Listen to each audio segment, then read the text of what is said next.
Hello, everyone. Sound is back. Hi, welcome back to part 3 of our One Frightful Night playtest. I'm Simon at Wandering DM, and this is a game I've been working on for about a year. We've been playing every Monday of November so far, and hi, Prax. And we're here for part 3 before we jump back into the game and we recap and all of the stuff. Let's go around the overlay, introduce everyone. We'll start with the person whose current doom clock is displayed prominently on the overlay. Hi, Tyler. Welcome back. Hello, everything's fine. Nothing is doomed. We're all gonna live forever. Hello, I am Tyler, and tonight I am once again playing former Constable Detective Robert Harker, now just Detective Robert Harker of St. Patrick PD. And soon, former living person. Hey, next up. Hi, Elaine. Welcome back. Well, hey there, ho there. It's good to be here. I'm Elaine Ryan. Find me at Elaine Ryan Art. I am playing Vivian Southwood, your humble little electrician that's going to make sure to just light up your night. Speaking of someone whose night was just lit up last week. Hey, Yutsai, welcome back. Hey, I'm still alive. Hi, I'm playing Shad Lee, someone who's apparently attempting to speedrun a horror movie, so that should turn out well. And last but not least, we have Hannah. Hi, I am Hannah, and I am playing Jessica Price, former cheerleader, current stressed single mom who is just trying to survive the night and figure out what the heck is going on. I'm laughing at what Tyler just posted in chat. I like it. That's the title of the game now. Chad and the terrible, horrible, no good, very bad, frightful night. Yay, I named a thing. That said, what players? Before we recap, we have some upkeep to do, some maintenance. First, I need to change the amount of survival dice, because y'all are bringing 1 back to the pool each, bringing you up to 6.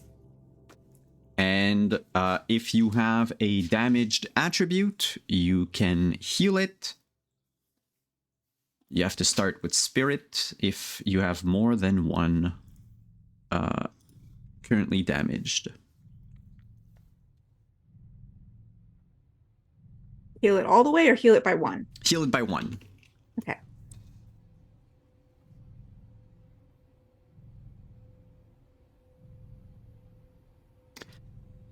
So, last week, Chad's clock hit 12, and we finally saw the consequence of running out the clock, as it were. We ended on Chad being attacked by this monstrous abomination made of arms and legs with a single red eye in the middle.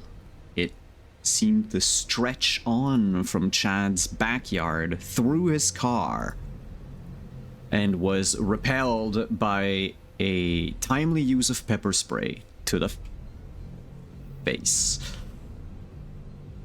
The reason why Chad was attacked in his car is because, let's do the recap in reverse order, I realize, he tried to flee town.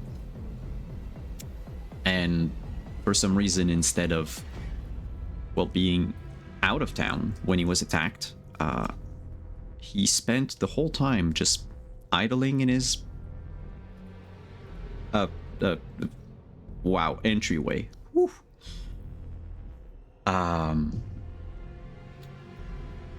Robert split up from the group to go investigate elsewhere as sightings of these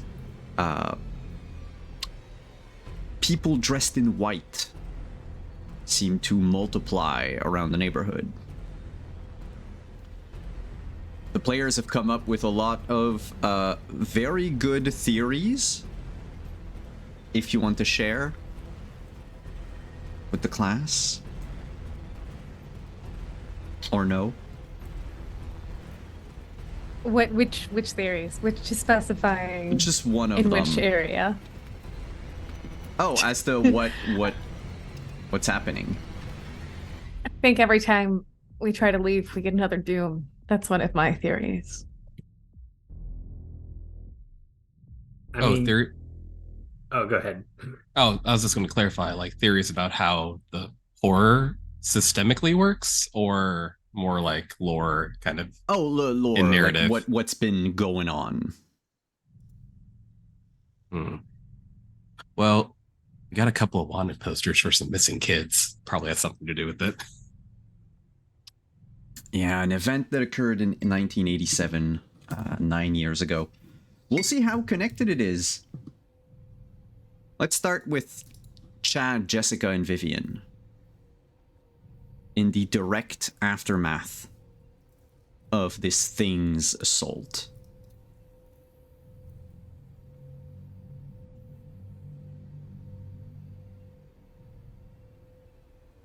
I don't know left from my fucking right now. Like, what the hell just happened? What just happened?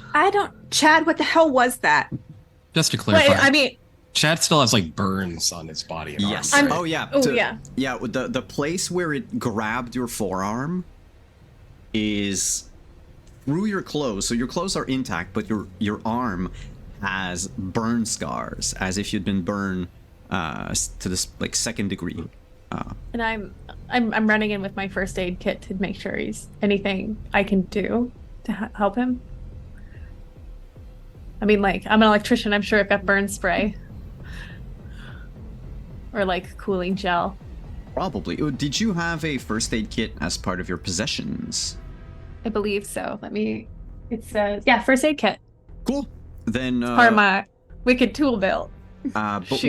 when you reach Chad, I don't know how you physically look, like emotionally, but there's not really any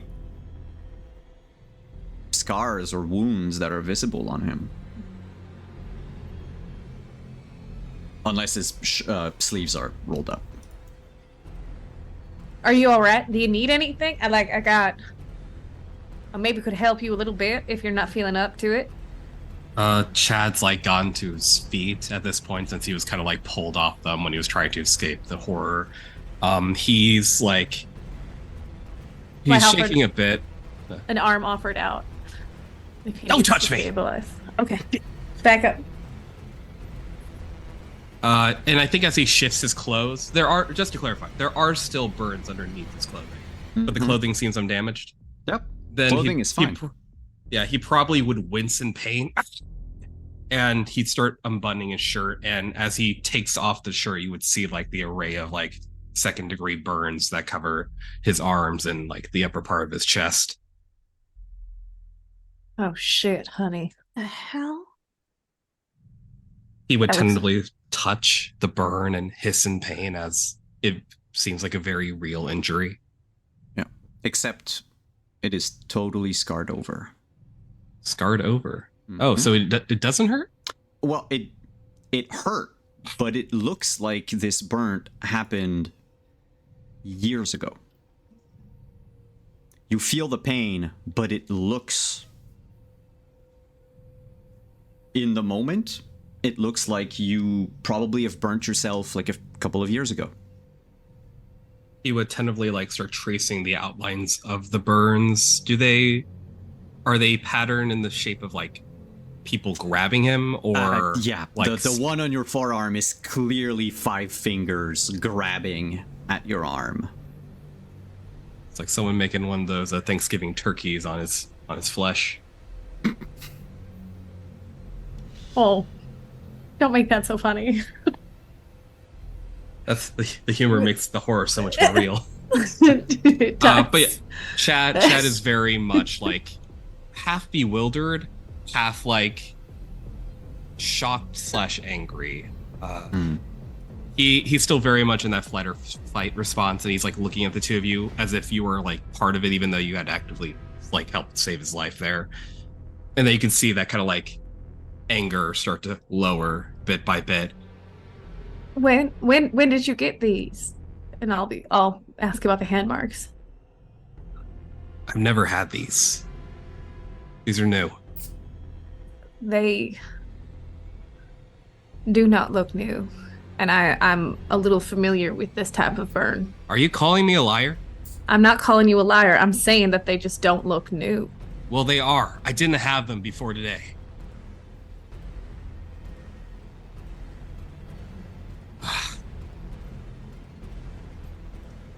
He'll kind of pivot, take a breath. I'm sorry, just... You saw that thing, right? I did. It was trying to kill me. It was. Why? I don't know. I just got back into town.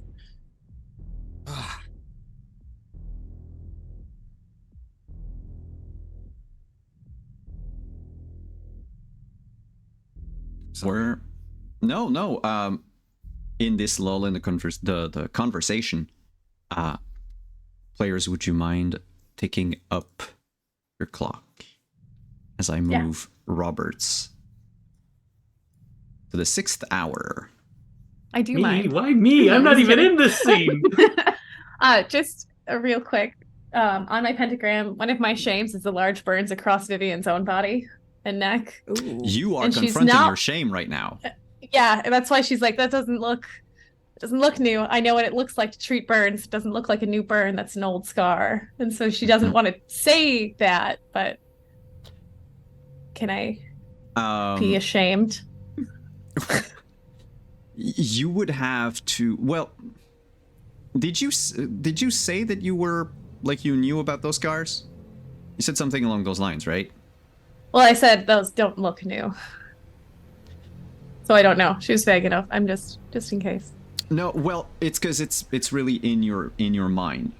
Yeah. If you think that this is a moment where because she is visually confronting her shame on someone else, if that steals your resolve in a way, yes, you can give yourself a +1 to your next roll. Okay. How long has Chad been back in town? 30 seconds. Do you ask me or do you ask Yutsai? Chad, Yutsai, how long has Chad been back in town after moving out initially? I'd say this at most would be like the second night. Like he would have showed up probably Because your mom's either the day of the funeral and then sleep.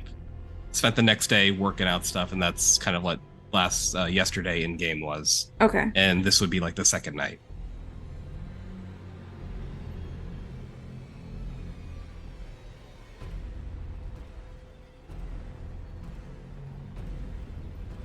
God, just try to get the hell out of this place. I should have left yesterday after everything was said and done. Just let anyone who wanted to take their pick of my mom's shit take whatever they wanted.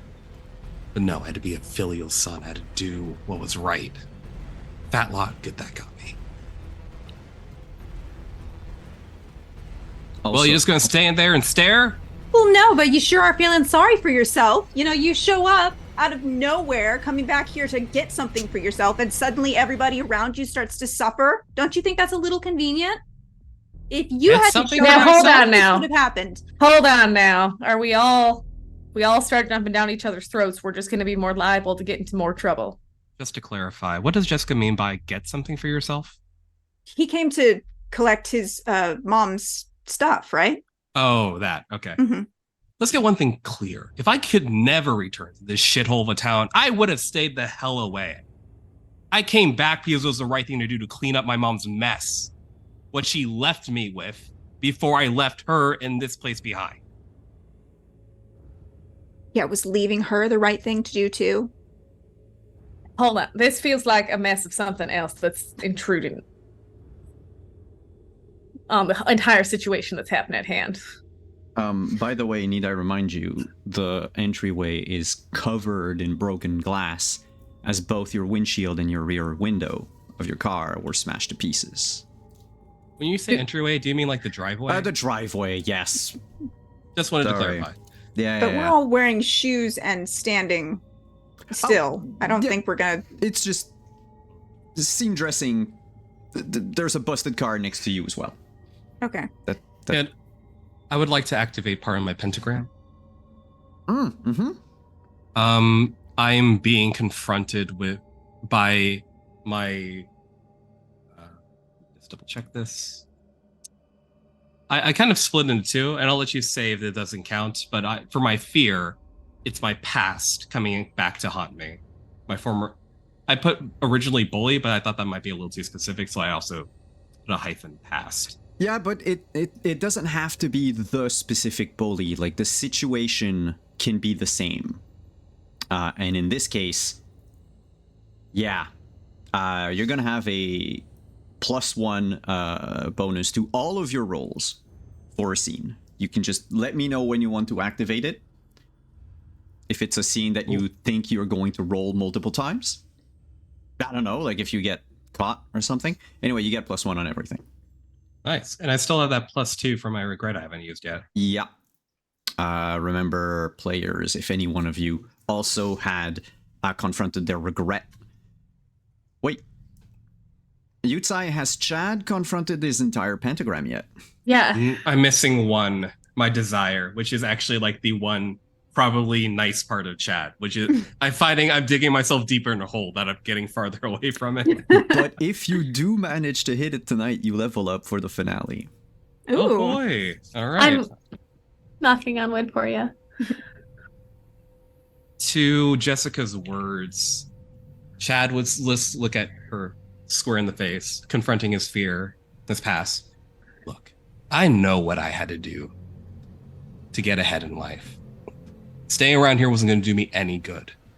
And I think my mom knew that too. Could I have come back every other Christmas or so? Sure. But I was busy clawing my way up this shithole world, honestly. Things are getting better out there. I got to work my ass off. And if I have to do dirty shit to get further, I will. So don't you judge me. Okay. Sure. I'll remember that. I won't judge you in the future. Jessica will remember that. Jessica's judging right now. I look to the driveway. The glass on the ground. Are parts of it melted?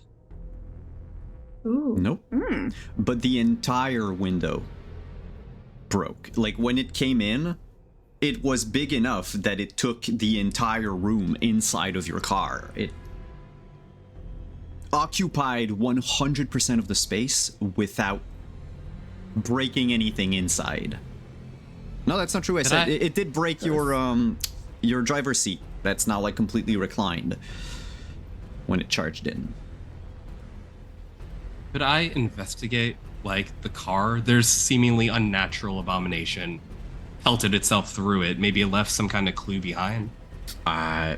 Yes. Give me that investigate check. Right. All right. I've been an asshole. I deserve this.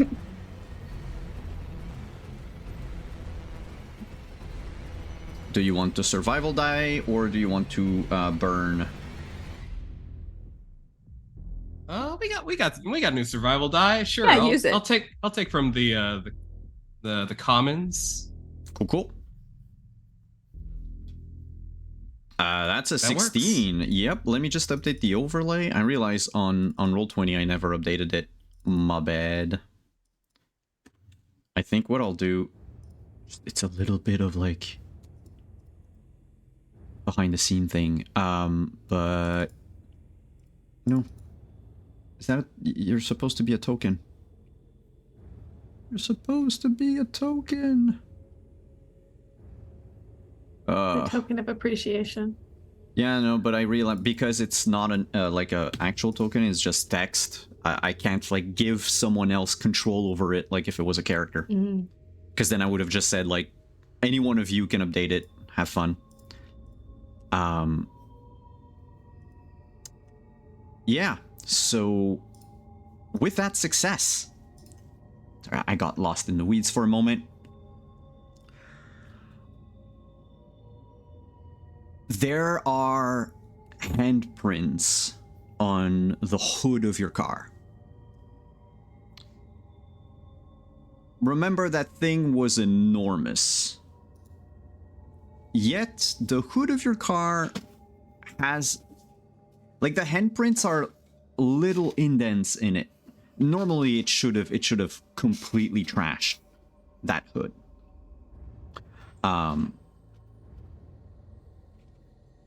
It... and your success will give you that. It weighs nothing until it decides to weigh something, it seems. Feels like it's almost like light as air until the very last second, when it needed to smash through your windshield.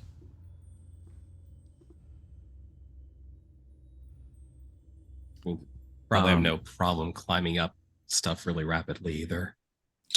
You're fairly certain that with the amount of arms and legs it has, climbing is not an issue. Definitely not. Now, when it was pepper sprayed, it snapped back like a broken elastic and disappeared in the blink of an eye. No sound. No, whoa, I'm saying no sound. Give me a moment. No sound.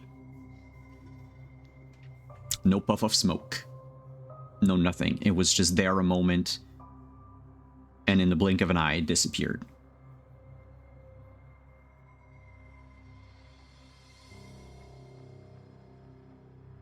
I would relay that to the other two, just kind of incredulous about like how nothing's adding up, and just kind of finish up with, what is this, like thing of fucking cryptid? We're dealing with like what, Bigfoot's like second cousin? Bigfoot, really? I'm not going to be skeptical about Bigfoot when a creature just smashed through his front and back windshield and like left 10-year-old burn marks on him. Like, some weird, unnatural things happening. Weird. Where the fuck is Harker anyway? Is he supposed to be protecting the peace or something? I don't know. I think he went off to investigate something about where the dog was found. It'd be nice if he was here now where the problem is. I mean, he's investigating your ex-husband's house. We can probably go over there and see if maybe he has, like, I don't know, some form of defense that we can use. I mean, your pepper spray worked like crazy well. Yeah, but what the fuck else is there going to be over there? It's not like he kept a... Did he keep a gun? How well do you know your ex-husband? Apparently not super well. Fine. Okay, fine. We can go over and see if he's got something that we can defend ourselves with. Maybe he has a gun and I just don't know about it. I mean, does your mom have a gun? No, she didn't. All right. She had a slipper. She had a slipper. Chad, did you passed down 3 generations? Could have been in your possessions. Mm-hmm. Chad, it broke on my 12th birthday. That's why I wasn't disciplined enough as a child. That's where the downward slope began. Chad, did you share with Jessica what you found in her ex-husband's bedroom? No, I decided to keep that to myself. As much of an asshole Chad is, that's between her and her ex-husband. I don't want to get in the middle of that. Fine. And Chad's upset about the situation, and he's upset about who he is as a person. He's not actively out to try to hurt anyone else and like dig into their personal issues. Cool. Speaking I mean, of Robert, unless they're really mean to him, then he might just let something loose that he regrets.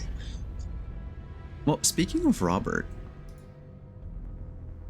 Mr. Harker, you were driving around the neighborhood trying to figure out if there was anything else of note. You're currently driving past the Wesson house, past the Richardson, and that little bend in the bottom, left corner of our map. Basically, you are behind the parking lot of the funeral home, the Dollar General, the ice cream and arcade. And out of the corner of your eye, like in your rear view mirror, not the rear view, in your outside, like right mirror, you see a tall, like, person dressed in white, kind of peeking out from behind the funeral home.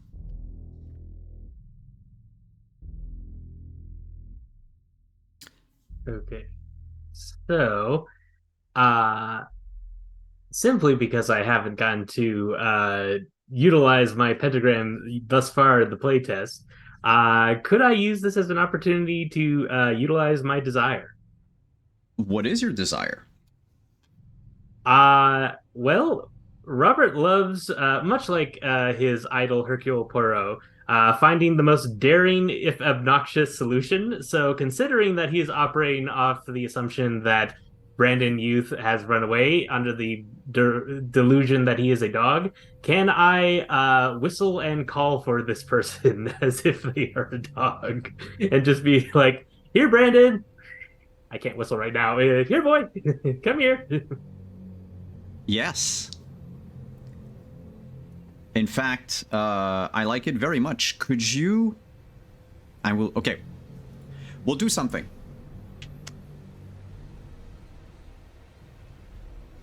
Because of what you did, your doom clock will advance. Dang it. Okay. But it'll It's a fair advance. trade. Yeah, and I will share something with you. Because when you turn around to call out to Brandon, that person isn't there anymore. But then when you whistle, it shows back up. And you have time for half a second to see that person. And you notice they are very tall. As in 8 to 9 feet tall. And the arm that was waving was probably just like the top of its head.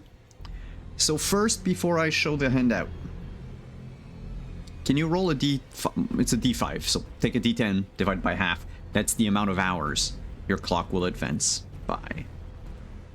Okay, gotcha. So it can be just any D10 then, it doesn't have to be a specific yeah, skill. or you can just slash R 1D5, because it's roll 20. We can do whatever we want. Ready? I'm assuming you don't want to roll high on these. Well, that's 1, 2, 3, 4. I mean, what's 6 o'clock plus 4 hours? Okay, yeah, sure. Yeah, so I believe that brings me up to 10. And I will ask Vivian Oh, wait, no, and because I was at Jessica. 7. No, you were at 6. So that means I'm at 11 then. No, you're at 10. You were at 6. Okay, thank you. You are a merciful chronicler. But Vivian and Jessica will also up their clock by half your amount, which is 2. Come on. They're not even here to punish them for my poor rolling. They are just one street over, by the way. Yeah, that's fair. Here's what you saw.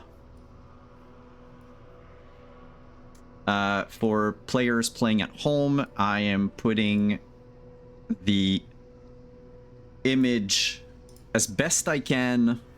Do you all see it? The photo on Roll20?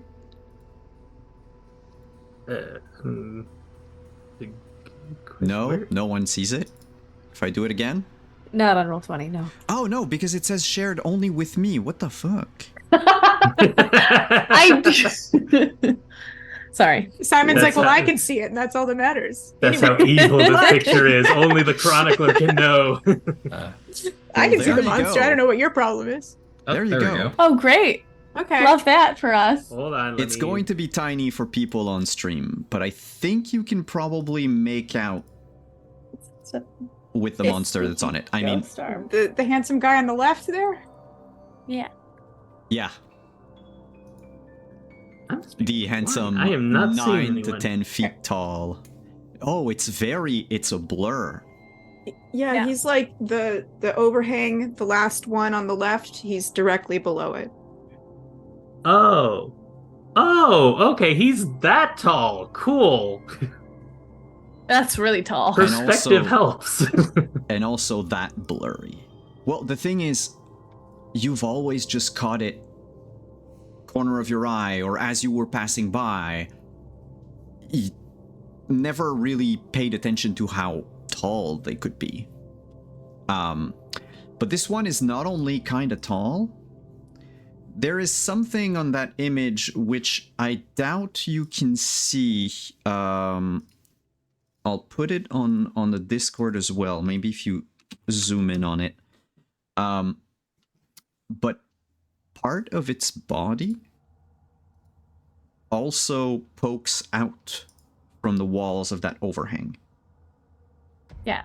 Like the equivalent of like like- a hand or something. Okay. Ooh. Yeah. Okay. So this is what And I'm it disappeared after your whistle was done. Basically, it popped seeing. Hey, and then freeze! Same passery PD. Oh, buddy. are you still in your car? I'm still in the car. Yeah. Did they? Are they gone now or? Oh, they disappeared from sight. Okay. But not in a like turn invisible way. They were poking their head out or body, whatever that is, and then retreated. Okay. So was this? Which building was this? Was this That's the, the funeral home. or? Okay.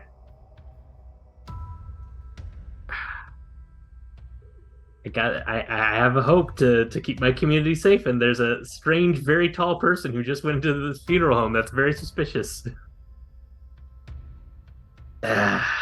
Robert's gonna get out of his squad car and he's gonna like go investigate with the mag light. Can you give me a spot listen roll? Sure. Do I happen to be able to add my +2 desire bonus to this? Hey, if you want, yeah. Yay. So that would be a 15. Do Dang it. you want to burn a survival die? Or not? It's very tempting, but I feel like I'm gonna need those pretty soon. You also have technically like 12 attributes you can burn. Oh, that's fair. Let me think about what would be the most apropos here. I don't really want to. Could I burn one of my logic? Yeah, absolutely. All right, I'll do that. And then, forgive me. So do I get to add another die? or No, how does it's that work? automatic success.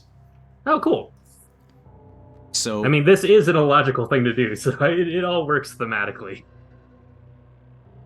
you don't see the white person. Mm-hmm. What you do see is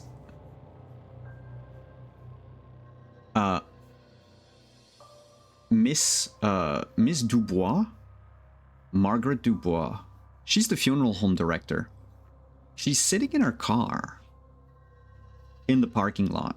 Being an employee of the place, she probably parked the farthest away from the building, which is why you didn't see her as you were driving by at that moment. She is clutching her wheel and just staring in the distance. The lights, the headlights flicker and then die. But she's still in the car. Magalight's still working though, right? Oh, yeah. I'll just shine in her direction. Miss Dubois? What are you doing here at this hour? She doesn't seem to hear you through the closed window of a car. I'm gonna walk up, like kind of essentially shining the light in her face, trying to get her attention, and walking up to the driver's side door. No response. Kind of tap on the glass. If you look at her eyes as you shine, you would see that the pupil actually reacts to the light. But she's not paralyzed. She just seems like in a daze. I just kind of like lightly rap on the glass. Miss Dubois, can you please roll down your window? She jolts, begins to look frantically left to right around her, and begins to hyperventilate. Oh, hey, Miss Dubois, it's Detective Harker, And she's- St. Patrick PD. Tapping on the window, trying to get her seatbelt undone. She can't do anything right. Oh, okay, hold on. I can help you out there, ma'am. Yeah, and I'm gonna try and like open the door and like get to her. Sure. Give me athletics. Okay, I'm actually not that bad at that. Yeah, there we go. You grab Miss Dubois, or you grab the window, I'm sorry, and the car door, and like try to force it open. Doesn't work. Take the maglite, break the window. It's easier. As you approach Miss Dubois... Before I do that, I'd be yep. sure to say, yeah, cover your face, please. And I'm gonna, before I smash it out, just to kind of warn her. You smash it. She turns to you and she's like, I was at home. I was at home. I was with my husband. We were watching. Okay, calm We were down. watching Carson. Deep, slow breaths. So you were at home, and how did you get here, ma'am? I don't know. You brought me here. And as she says that, out of the bush next to where the car is parked, about 18 human arms and half a dozen legs jump out, break with ease the passenger side window, grab What in her. the hell? Let's get you out of there! And I'm just gonna try and pull her out. I will give you a choice because you succeeded in athletic. A Harker will realize very quickly that thing is way stronger than you are. If you keep holding on to her, it's pulling you with you. Pulling you with her. I am a officer of the law. I have responsibility to protect my jurisdiction, and in line with my hope, I am going to attempt to wrestle her away from this thing. Then you will both be pulled into the bush. I can clear out your doom clock. Actually, no, because it's not the same.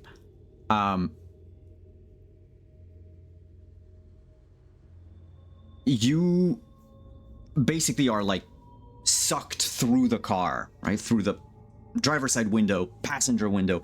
Her body just breaks as it is pulled through the window. You were standing up, so basically by like bending into the car to take hold of her, it's easier for you to slip past. That thing is not just 18 arms. It's like 30 or something. It's like there's a crowd in those bushes. And they just keep pawing and grabbing and clawing at Miss Dubois. Until she just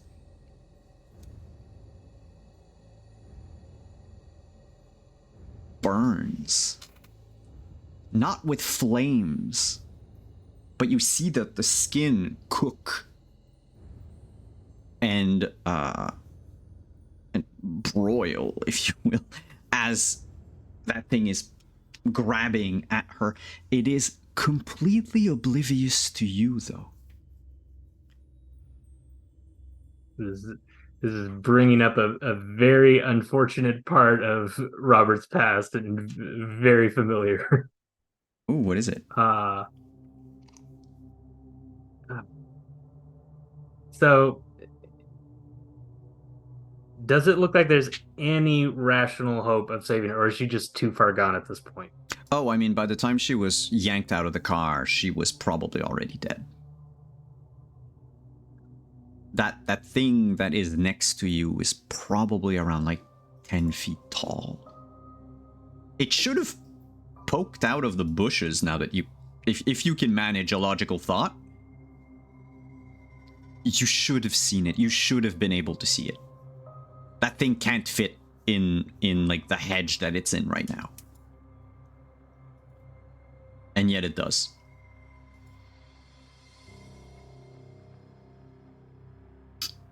And once she's all burnt up, that giant monster, that abomination just vanishes.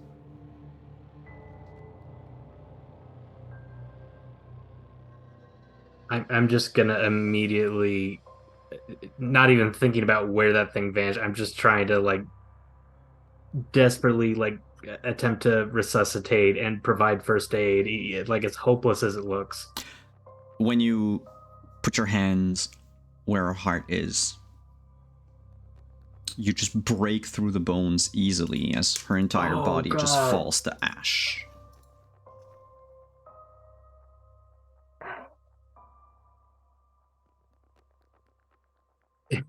It's just Robert's just like, and I really starting to break down, just like full PTSD. Like this is kind of too much. This is just like it's happening again.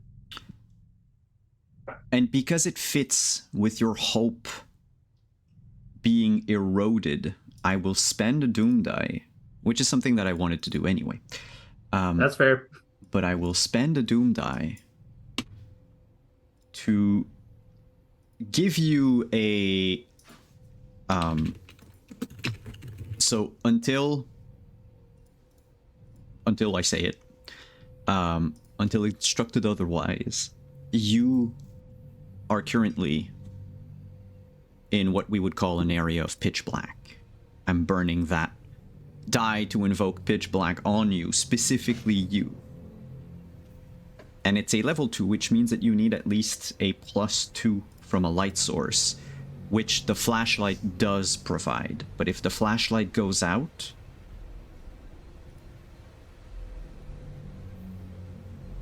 however you want to interpret it for Harker, but basically there's a feeling that if the flashlight goes out, you will join Miss Dubois. And I would love it if that same song wasn't on repeat all the time.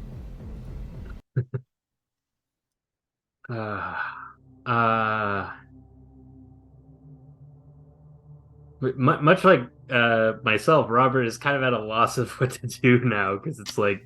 That's okay. I'll move on to the rest of the people. Because if there's one thing that you hear, though it's not an explosion, but glass from a car shattering once and then twice in rapid succession. And like I said, you were just the street over. You are literally 1, 2, 3, 4, 5. You're like five? You're 5 houses over in the dead of night.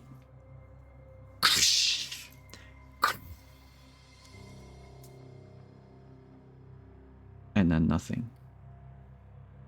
So the 3 people in the in the driveway. What do you do?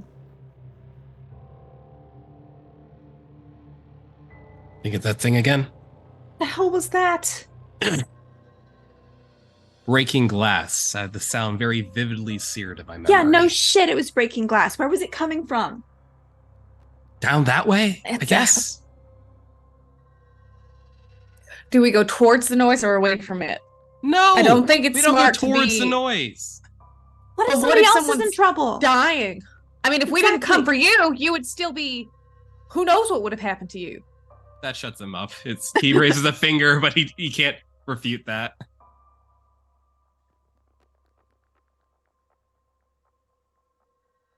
Do you run towards the noise? Let's go. Let's go. Vivian, Fine. He grabs his shirt from off the ground and puts it back on as he's like jogging over with the other two. Vivian and Jess, can you tick your clock once? Is it for making stupid decisions? Do you walk? Do you run towards the song? The sound. I have to shuffle, so I'm not very. I've got. We can do an A/B test here. One of you walk, one of you run, and we'll see what happens. Let's see whose doom clock goes up faster. Oh, that's funny. So you Yeah, no, basically I'm- move at a brisk pace, is what I Yeah. understand. The sound seems to have come from the parking lot of the funeral home. Got my The flashlight. sign hasn't been changed since the funeral, so it's still announcing the funerals for Chad's mother. And in the corner of the parking lot, there's a car with the window broken. When you're halfway through the parking lot going towards the car, you would see to your left Robert's car with the driver door open. Oh, God. And there's a beam of light coming out of a bush behind the car with the broken window.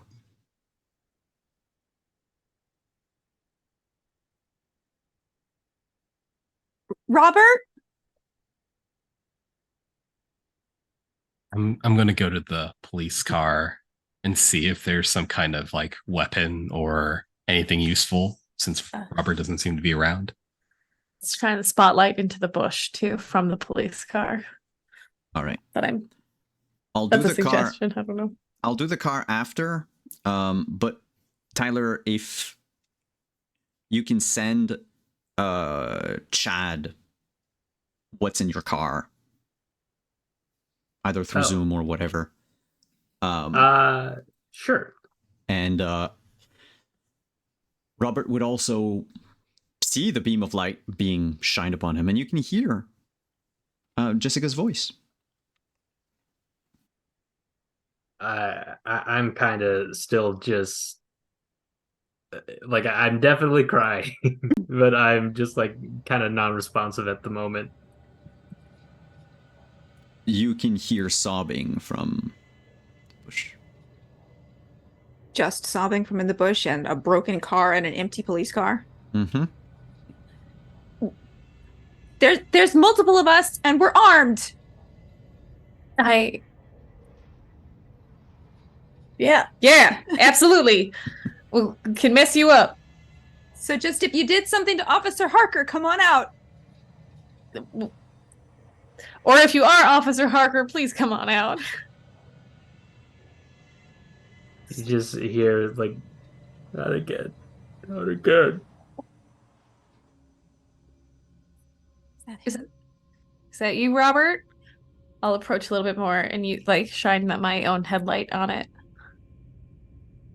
Oh my! You would I assume you would see him like over this burnt woman's body with the chest It's cavity just a pile collapse. of ash at this point.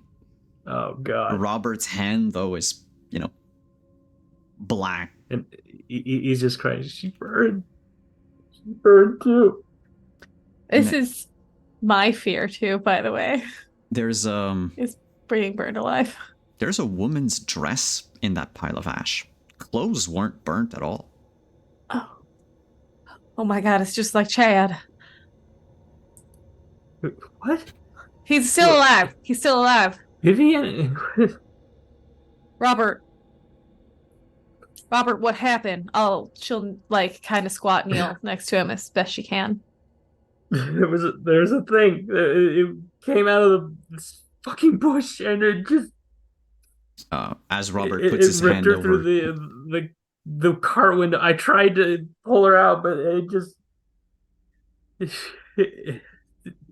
just grabbed her, and she just freaking caught fire.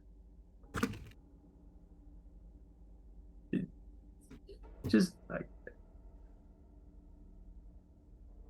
If Robert does the same thing you are doing with your hand, you're smearing ash all over your face. he's just like fully like out of it. He's just like fully traumatized. He doesn't even notice it. Yeah. It's anti-ghost. That's just mean. She'll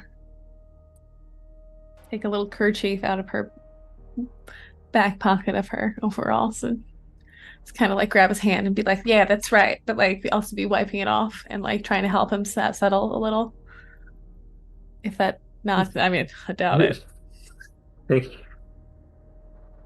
Starting to wipe it off. Let's maybe.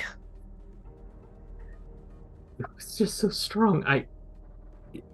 She was taken before I could even. Now.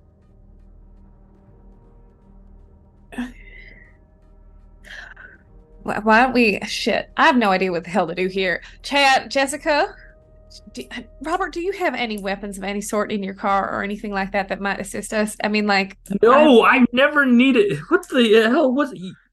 No, the most threatening thing he has in here is a couple of nose hair trimmers, and I throw a toiletry kit down in anger. Wait, what? Where?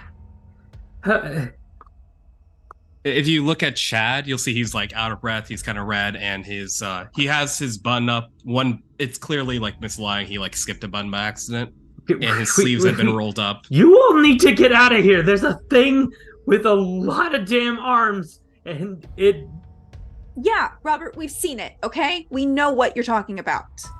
You would Where also was see it? the burns on his arms as well, Robert. The handprints. Wait, it got you too? Then why aren't you? I fucking tried. God, how I fucking tried. I don't know if it's some kind of something in the water. I don't know if it's whatever this thing is doing. I tried to leave. I found myself right back here and about to croak it. You tried to leave town like on I foot was or on by the car? road. I went to the gas station. And I was just going to do a quick loop, and I found myself back at my fucking mom's place.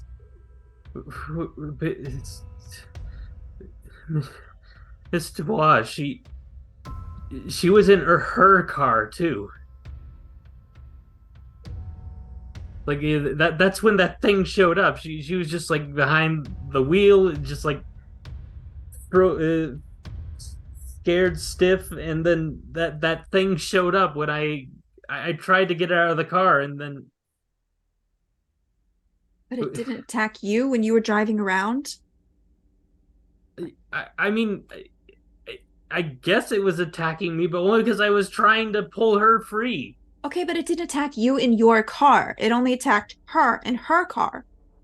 No, I don't know why. I saw it. Okay, I Where saw were this really freakishly tall person in white, like How 9 tall? feet tall, and Oh the my next thing I God. know, I see Miss Dubois behind the wheel of her car, just sitting there. Did she say where she was trying to go? No, she was not responsive. I had to break down the window. It looked like she was stuck inside. I was trying to get her out.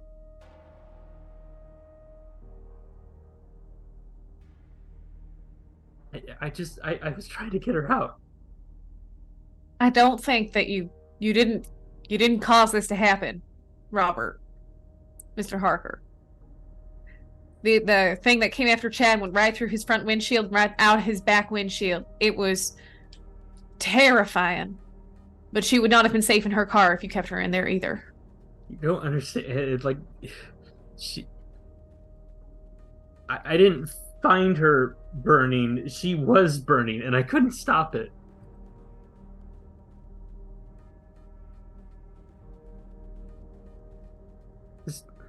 Wait, we've got to. What the hell was that thing? I don't know. Lacking in information. Okay? So either we go figure out what the hell's going on, or we go hide somewhere and hope it doesn't find us. Exactly. Wait, that thing went off in the book.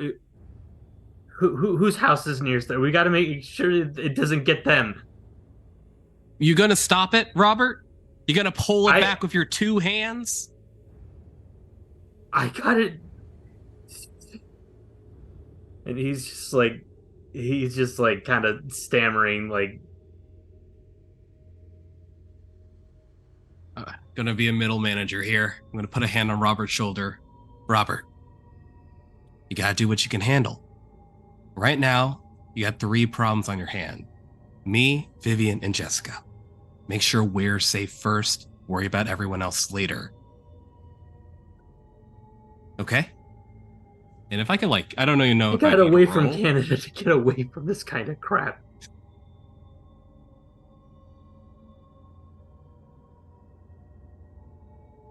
Okay. It's just, you're all part of my jurisdiction too. You're right. You're here. You're safe for now. Just okay. Well, so you managed to fight it off. How? What did you do? It was Jessica. Yeah, I turned to Jessica. I pepper sprayed it, okay? I pepper sprayed the goddamn thing. Did you find anything else about Brandon? I was just driving around trying to find him, and that's when I saw the person in white, and I figured, maybe that was Brandon, or maybe that's a The person who knows 9-foot Brandon. tall person in white you thought was my ex? I thought it was a forced perspective thing, all right? I am tired. There's been a lot of weird stuff tonight. I am trying my best. Just, sorry. Okay.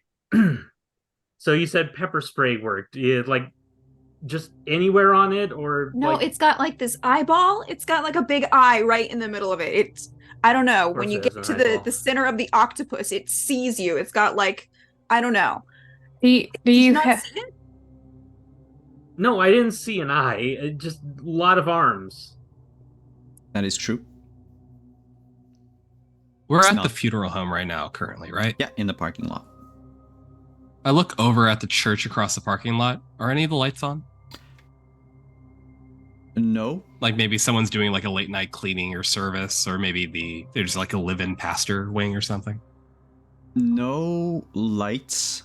But as you look up, you swear you saw one of those person in white standing still on the top of the church.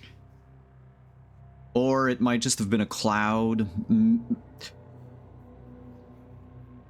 I grab Vivian's shoulder and point up to see if she sees it too. I look up. Point my Nothing. flashlight, my blood flashlight headlamp thing at it. Starry sky, a little overcast. What am I looking for? I thought, fucking, just jumping out shadows now. I thought I saw one of the gangly things in white. I don't know if it's our thing in white or. Where have we seen the things in white so far? Okay, Jack said that he saw 2 of them. All right. Wait, Where your did- son saw one of these things? Yeah, he said that they were heading in the direction of Brandon's house. They I were thought saw they were one electricians. in the house. In the the house. shower. I took Okay. I did a double take and it wasn't there anymore. Look, all I'm saying is there's 3 ways to go about this in my opinion. We go to the pawn shop, hope they have any weapons. We go to the church and pray to God that somehow saves us. Or we go to the bar and get fucking drunk and just wait to the end. I'm gonna actually. How were any of those plans? What are you talking about? You just want to sit in the parking lot until it comes back for us? Well, I want to ask No, but There is a... okay. Just I am an officer of the law. You cannot just talk about Yeah, and robbing you a don't carry a pawn shop in front goddamn of me. gun. So what kind of officer of the law are you really? I've never needed a gun here. That's why I moved here. Nothing violent or dangerous was supposed So to you're happen. a coward, is what you're saying. All right, No, all right. Is there any pepper spray at the police station or something similar to it? Is there any sort of anything like that? If you don't have any kind of firearm protection, which The station, you know, Robert, has an armory. Okay, but is the station out of town or not? I can't remember if it's actually in town or not. Is it on the map? It is not. Wait. I don't believe it is. Mhm. We have the Waffle House. We have a Waffle House, but no police station. I feel Jessica, so safe working at the bank now. you hear Jack behind you, basically coming up from the street into the parking lot. And he just says, Jackie? we could go to the arcade. Honey, where's Mr. Morris? He looks down. Jack, I'm sorry. Okay, where is Mr. Morris? Why are you out and about? Sorry, this is your son? Yeah, this is Jack. He's not good with people. Honey? To Robert, Vivian, and Chad, Jessica's talking to herself. She's talking about a kid that doesn't exist. Jessica. Miss Price? Mr. Morris. He went to sleep. So you just left? Honey, you can't just leave like that. It's not Jessica. safe. What? Take a deep breath. And tell me what you see right now. Jack Who is do you nowhere. think you're near- talking to? Jack has vanished. Where did he go? He was There were- right here. There was no one there. You just started muttering to yourself. No, Jack was right here. Oh my god, we have to check on him. This is not okay. Okay. We could go to the pawn shop, see if they have a gun or something, and then we have to go check on Jack. One Okay, tick on Jess, by the way. Okay. Before we talk about robbing the pawn shop, maybe we could just check on your son first before we engage in just blatant thievery, okay? Do we know who runs the pawn shop? Do I know who runs the pawn shop? Give me a sec. I think I might have something. Is it Arnold's? Where are my people? What the? Getting eaten by the leg monsters. No. The Chronicler's too far in. He's forgotten they exist as well. No, wait. I had notes. There were notes. Ariel is still listed as the owner of the bar. Yes. The Ice Arcade is missing. All right. We'll say that his name is Steve Taylor. Okay. A very Midwestern name. I like it. And he lives next to a tailor shop. That's cool. Yeah, a lot of people made that joke. Words. Okay, Okay. well, you know what? This is apparently a civic emergency. Under my authority as a member of the police department, I will allow the temporary acquisition of. Oh, hell, if it's Steve can just bill me. That's the right way to look at it. This is a life or death situation there. All right, well, better you take from a. Nah, just forget. Just get in the car. It's too late for this. Are we sure we want to get in the car? Because this is twice now that people have been attacked while in their cars. That's a good thing, Jessica. Can you make? Huh. I What? fill Robert in explaining how I was Shut- attacked. So he has. Actually, both Chad and Jess, can you give me concentration? Sorry, I cut you off, but No worries. there might be some. What does that mean? What is concentration? Right now, I'm using it as a kind of a catch-all. Normally, it's the skill that you would need to use to like keep your head straight when everything goes to shit, right? So sometimes, instead of a driving check, it could be like concentration, because it's not your driving skills that are a problem. It's the fact that there's something bothering you. Yeah. Chad, you are really close to ticking So over. close. So why don't you use one of the pool dice? Because 2 is a lot This closer one's- than 5. All right, that'll do it. Chad, that thing attacked you when you were unmoving. It apparently attacked Miss Dubois when she was similarly unmoving, immobile, strapped in your car. Remember, you had your seatbelt on. She probably had her seatbelt. Well, if you look inside the car, you would see she never removed her seatbelt. It was just torn when her body was forcefully yanked through.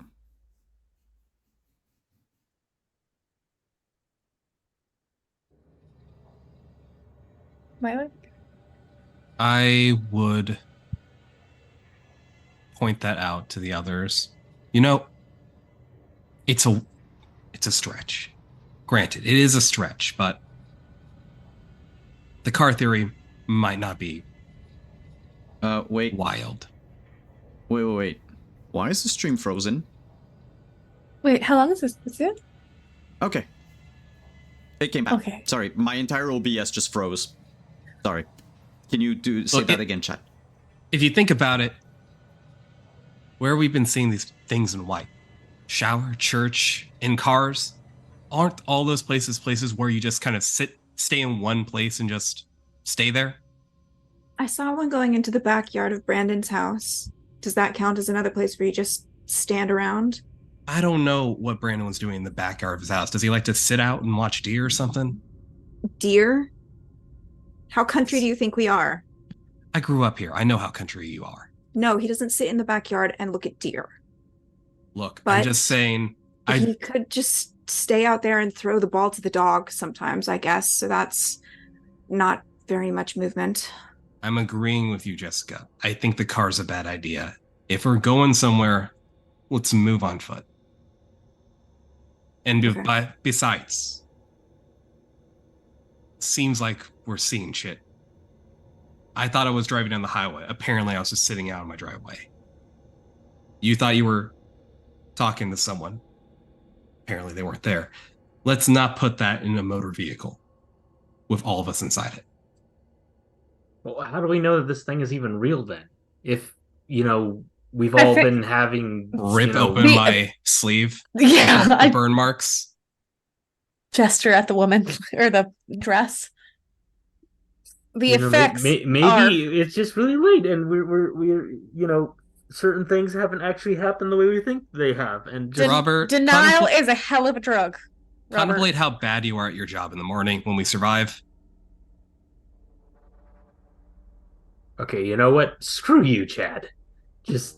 I have done nothing but try to help this town and all of you in it, and just...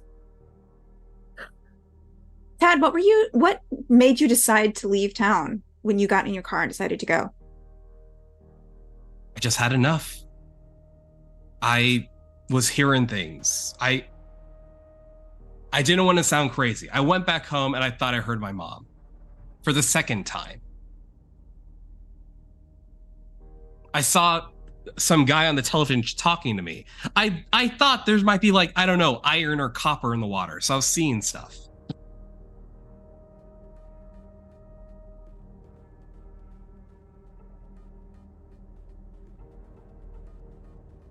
So it wasn't that whatever this is made you leave by luring you out of town. No, I wanted to get out of here the moment I stepped back in. Too many bad memories. I'm gonna try my cell phone again and try calling the station, inform them that I'm going to say, I'm going to phrase it as unknown assailant on the loose, randomly attacking. That, basically we need more officers on site. We need help here. The reception is very bad, like you're driving in a tunnel. But you hear the operator on the other end saying something along the lines of, everyone left. What more do you want? But you have to ask them to repeat a couple times. Because dispatch is just every other word.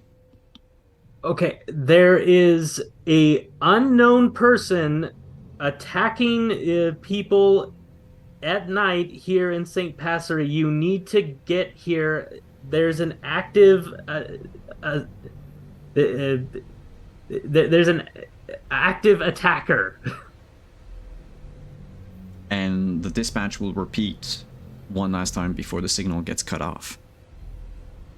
We've already sent 8 cars. What more do you want? No, you haven't. I'm the only one here. And you are talking on your phone. To everyone else, Robert never picked up his cell phone. He made the move with his hand and just had a conversation with his pinky. I shake him a little. Robert, Not now. I'm trying to call. you are not on the phone. Yes, I am on the. You are not on your phone. We all need to keep an eye on each other. We need to always be in a buddy system right now. We are seeing things, hearing things. Earlier today, I was playing video games. Your son was playing a video game. I saw things on there that was not real. It was not happening in real time. It looked at me and said, this is in your head. We need to... Shit. Not that, but we need to, like... I don't know. We need to move. Like, let's get to that pawn shop. I think that Chad had a great idea there. I think that Jessica's the only person who's genuinely safe right now. And I think we need to make sure that we are surrounding her. Because she's the only one who had a proper device to make this happen. Robert, do you have anything on your person that is a projectile of any kind? No, I haven't. I have. It's fine. It's fine. I'm not trying to, like... I'm not blaming you for not having a gun or anything like that. And we're not saying that you needed one. I'm just asking if you have any pepper spray. Or what is the other thing that's like... I got some cologne in the car. I take care of you have a stuff taser? after something happens. I think the cologne's a great idea. Does anyone have any matches? What? No. No, like in order to make it into something dangerous. I don't know. Just trying to think about something to help us out. But honestly, at this point, with us seeing stuff, I'm not even sure if it's a good idea for us to have guns. But what can we do against that thing that comes back? the spray. I think things that are like bleach spray would be good. An aerosol can. Maybe is the Dollar General how long is that open for? Oh, it's not open now. It's like 3:30 it's like 4 o'clock in the morning. Yeah. The 24-hour Dollar General. We can walk through the drive-thru. That's because of the Waffle House. It's always open. I bet you the Waffle House has some bleach spray. Shotgun behind the counter. No, the bleach spray from the Waffle House. Dude, that's gonna hurt someone's eyes. All right, like, Okay, let's take a quick vote. Who thinks it's a good idea to actually see if we can get some kind of weapons? Or if we should just stay mobile, check on people, and just see if this all goes away with the sun rises?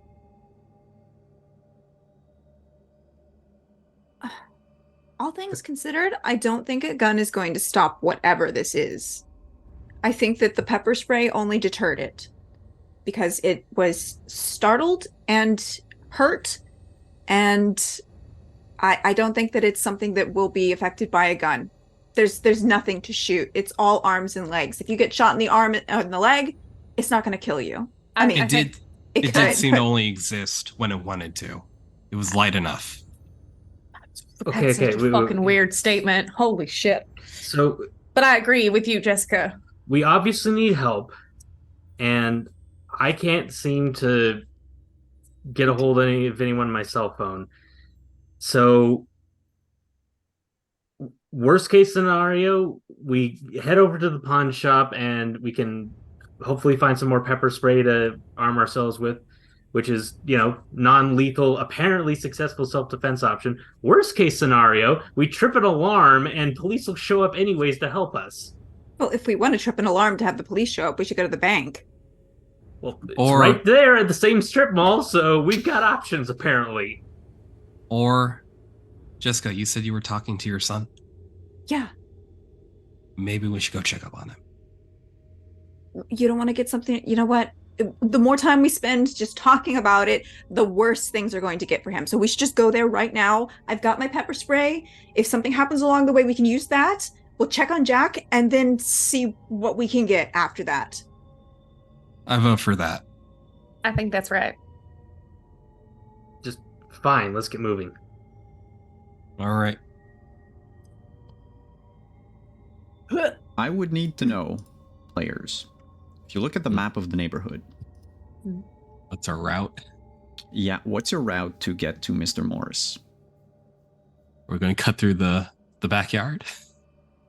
Well, there's You- fences, and everyone has a fence. Oh, they're like, oh, this is like the worst. It's one of two long ways, or cutting through the grass. Cute. We could stop by the Richardsons.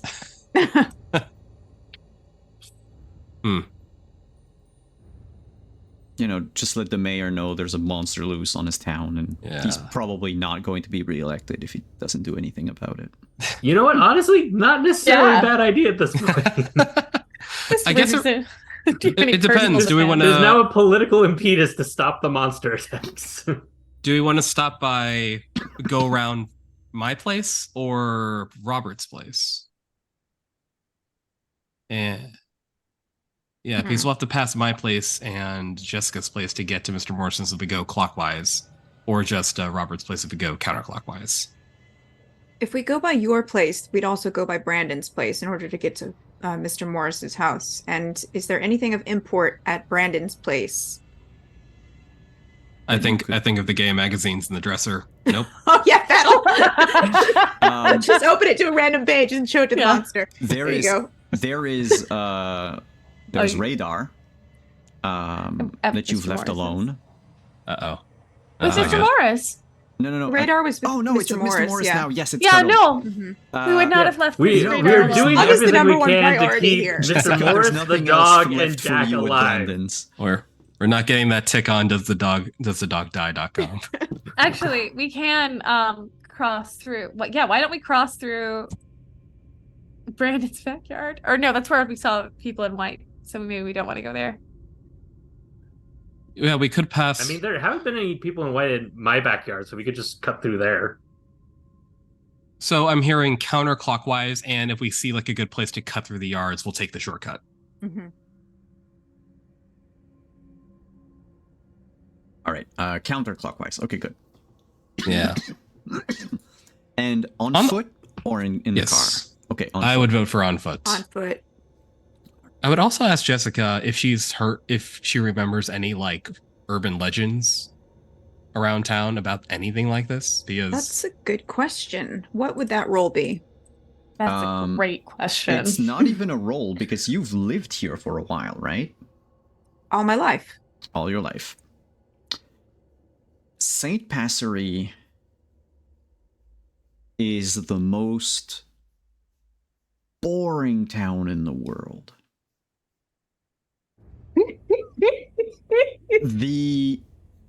There's no like St. Passery boogeyman. People have thought for a while that old Farmer Henson, whose farm is would be like north of Chad's place, like if you go in a straight line. Well, actually, I'm just gonna check a thing. I know it's there, but it might not be at the right place. Yeah. I don't know if you probably can't see the pin right now. If I do this, no, it's not hidden. Okay, so there should be. You should see the pin for Henson's farm, right? On the map? Okay, cool. On mine, it's like a different color. It's like dimmed, so I thought it was hidden for some reason. Yeah, so he was the closest you can think of. Him and Ariel Ashton, the owner of the bar, and Arnold Graham. The three of them are basically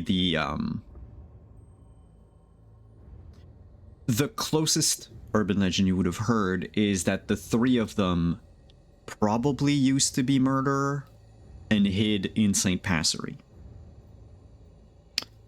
Other than that, 9 years ago was the first time something that has yet to be explained happened in town. Because remember, in August of 1987, both Jack and Annie disappeared for 48 hours. Jack was found. Annie was never found. And then a few months later, Jack seems to have been taken from his bedroom.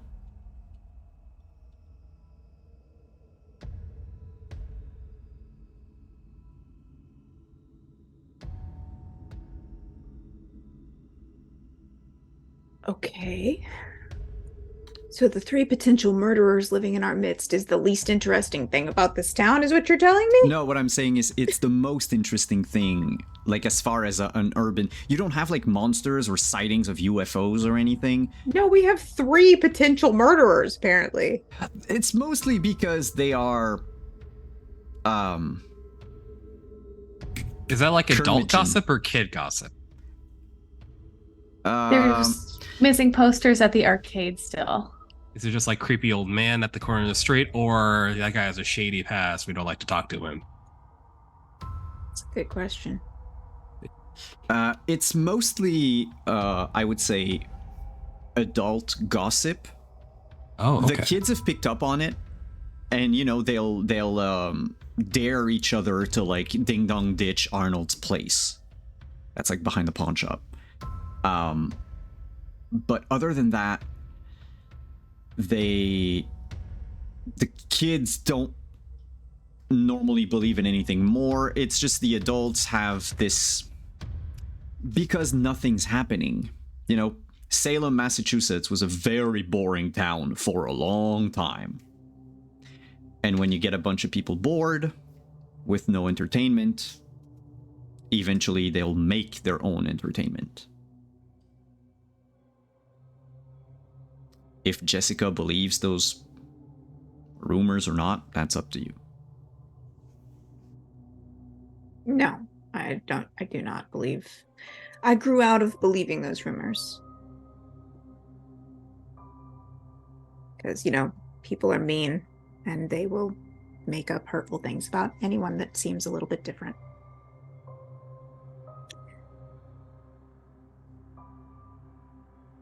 So I will relay everything that I know about our urban legends, but with an air of skepticism about all of them. Yeah, I remember something about... I mean, I was young at the time, and I left as soon as I could, so... That does sound... That strikes a familiar bell. Okay, well, nothing as convenient as silver and werewolves. I'm sure your kid's fine. Thank you. I'm sorry for But let's- bitching at you earlier. No, I'm an asshole. I deserve it. I deserve a lot of shit. Let's just survive the night, okay, and see what the hell is going on, and we'll deal with all of the rest of this crap later. This is not important. He gives you a nod. Am I correct in assuming that you are talking and walking? Yes. Yes, we're talking and we're walking. We're not staying put. Then I would like everyone who has a clock to tick it up by 1. No, I mean, we're staying in place. We're not Uh-oh. doing anything. Uh-oh. Which brings Oh, no. Robert to 12. Yeah. Ah! No. And we are going to cut to break. And when we're back, consequences. Stick around, Of everyone. my actions? It's more Of- likely than of- you think. Things Sorry. of life. Yeah, stick around. We'll be back in like 5-ish minutes.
And we're back. With apparently no music again. What is up with this? It turned off right as you said, and we're back too. Yeah, I know. Okay. Oh, good. It placed itself on the right track too. Good intro. So you're making your way down the street.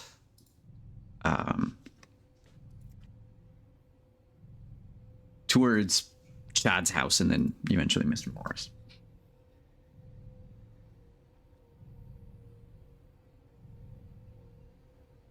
You pass by several houses. You're almost at the, like, rounding the street corner. When Robert, you see standing at the intersection in the middle of the road, a policeman in uniform. He's just waving you down. Okay, now can everyone else see the police officer, or is that just me? And I'm pointing right at that person. And as he Ella. says this, yeah, when you look over, all you see is the cover to the sewer. It's been open. And out of it, Absolutely not. pouring Nope. out, Nope. is this amalgamation of arms and legs. Move. No. Move. Sinuous caterpillar that just rushes towards you. So, again, this is One Frightful Night, so the monsters have the upper hand. Robert, you still had your flashlight, Several of them correct? in this case. That is correct. I am shining my mag light in the direction of... Does it still appear to be a Well- police officer as I continue to look at Oh, them? no, or is no, it just no, magically no. shifted? It magically shifted. Oh, fun. I will give I you would've this. Does everyone see the police? Ah! Yeah, I wanted to see a police officer with like 8 arms and 12 legs coming at you. As the thing trembles through the street, Robert, either you get grabbed immediately, or you sacrifice your flashlight to not be attacked this turn, which will have, that will lead all 4 of you to basically have some, like, an action instead of the other 3 and you nothing. Okay. So is it specifically coming at me, Oh or yeah, at you. okay, so protective instincts kicking in and just gonna just try and like distract it and kind of lure it away from the main group, just like, hey, you want me? Over here, follow me, come on. Oh, you don't even have time to finish that sentence and it's gonna be on you. It's not the T-Rex in Jurassic Park. Okay, and then I'm It's- just gonna try and bolt away and try and lure it away. So you do not sacrifice the flashlight, is what I'm hearing. Do you mean by sacrifice the flashlight? Am I just like tossing it to someone else? You or- will lose your flashlight. I'll describe how it happens, but you will lose it. Oh, okay.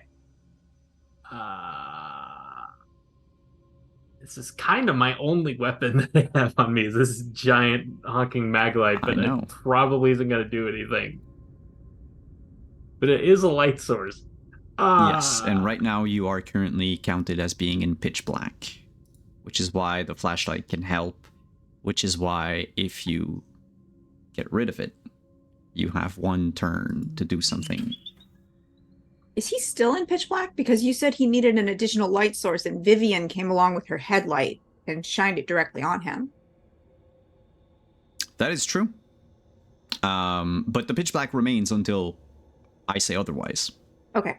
So you need it. It's basically like a state that the world is in, if you would. Mhm. But in this case, it's purely Robert. Keep it Okay. raw. Actually, you know what? So helpful. You know what? I'm gonna burn 2 Doom dice and have it affect everyone that has a clock instead. Ah, There we go. Uh-oh. That's simpler. Now it's the whole group. You're so nice to us. Wow, look at that. Well, it's just wow. easier. It's gonna Just be sharing easier the to love. Also, the evil monster.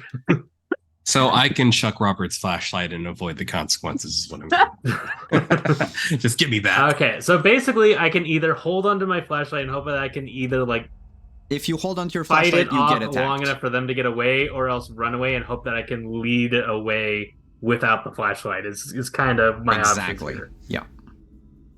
here. Well, I don't know that it necessarily has a weakness to light, so No, it doesn't have weakness to light. It's not afraid of you shining your mag light. no, but I'm this is just a reading purely through like here. meta game. You know thing. what? If only because I know, like for a fact, I've tried to fight this thing off before. That it is just way stronger than me. I'm gonna risk losing my mag light. I'm just gonna book it and try to lure it away. All right. As Robert begins to turn around, he shouted, "Turn around to run." That thing began to stretch and then all of a sudden reappear in front of imagine like a slinky, and it just drops on Robert. Robert, you now have the condition imperiled. It could be worse. It could be a giant lizard. You are, of course, those hands basically, grab you from all over, shoulders, arms, legs. It burns horribly. And the group loses a survival die. Now it is the four of you's turn. It's a reminder. Imperiled is condition where if we run out survival dice, He dies. Mhm. yes. What happened to staying together? Yeah. Just as I'm burning alive, she's saying this to me. But for our turn, we just Holy insult shit. Robert more. You're terrible. Yes, at you're your burning job. alive. That Why doesn't stay with the keep group? people Go back to criticizing Canada. Holy shit. Yes, to Canada. This would be a good time to have a gun, wouldn't it? We laugh to hide the pain. So, Okay. so all three of you spend your turn to No. make fun of Robert. All right. To harass Robert. No, my God. I'm very tense right now, so I'm using humor to make myself feel less worried. Does this thing look like the thing that attacked me? Oh yeah. Okay. Robert, this time though, as it is swallowing you, basically, you see somewhere in all that flesh that globular red eye that Jessica mentioned before.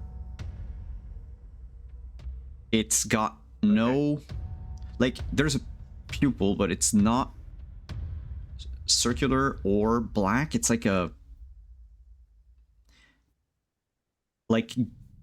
gas bubble moving in liquid. An air bubble moving in liquid, yeah. Like the world's worst slide ruler, just like a leveler. So what do you all do?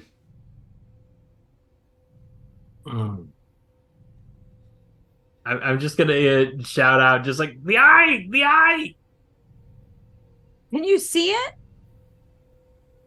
I assume I don't have more Reminder, time. I'll just pause a thing. A turn is like in D&D, like 5 seconds. I think Chad's first instinct, sorry, Robert, he's going to reach into his pocket and pull out his camera, the one he uses to take blackmail pictures with, because, he's a middle manager. And he's going to try to take a picture of this thing. Oh. Is it a Polaroid camera? It would be something small. It's not like one of your big chunky cameras. It's something you can keep on. No, but discreetly. basically, So A disposable. what I'm asking have a is, flash. One of those it has a Kodak kind of flash. things? It does have a Okay. flash but you cannot see the pictures after until you've it's taken developed. them. Yeah, you have to Yeah, develop it's not an them. instant camera. All right. Well, it could be. Polaroids existed. Oh, can it be an instant camera? It could. I think you had smaller cameras. I didn't think they existed back then. in the 90s. I thought They were I like thought- a brick, but you like Yeah, put up Polaroids have the- been around since like the 70s, I think. Yeah, I Yeah, get, the but they light aren't and then- discreet enough to like keep like in like my back pocket though. No. Yeah, If you were that's- wearing that's- like a that's- very wouldn't be- bulky jacket or like cargo Yeah. pants, maybe, but Yeah, he wouldn't be. This is something like he could like take to develop later for blackmail. Cool. I will ask you to make a spot listen roll. That'll be your action for the turn. All right.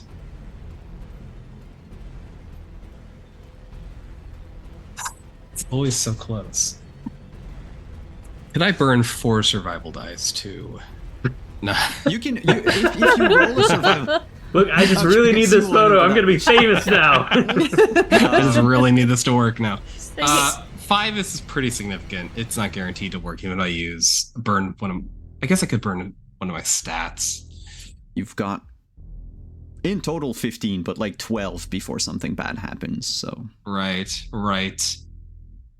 I think he will. You know what? I will burn a stat. I haven't burned one that isn't spirit yet, so I think I will. oh, you can do spirit until you run out of it too. The important Yes. thing is if you run out of a stat, I need to know. Gotcha. This thing is going to hurt my spirit later. I know it is. I'll burn a spirit. Okay. He wants some proof. He doesn't want to seem crazy. He wants. Oh, it's not just proof that you have. In that flash of light, everyone would see that there's this monster killing your friend, maybe. Yeah. All Bit of a stretch. around you, or at least in the field that the flash caught, there were 4 white figures about 9 feet tall, standing immobile, as if they were staring at what's happening. 4 figures. There were 4 of them. I mean, the flash is, it illuminates a certain area, right? Like surrounding us, or like kind of from Well, where the I monster can't say is? surrounding you because you Oh have right, to, fascist is going one way. yeah, so. Hmm. But they are watching the spectacle. That He was your- lowers the camera, and his face is just horrified. That was your action, Chad, Jess, Vivian, and Robert. What do you do?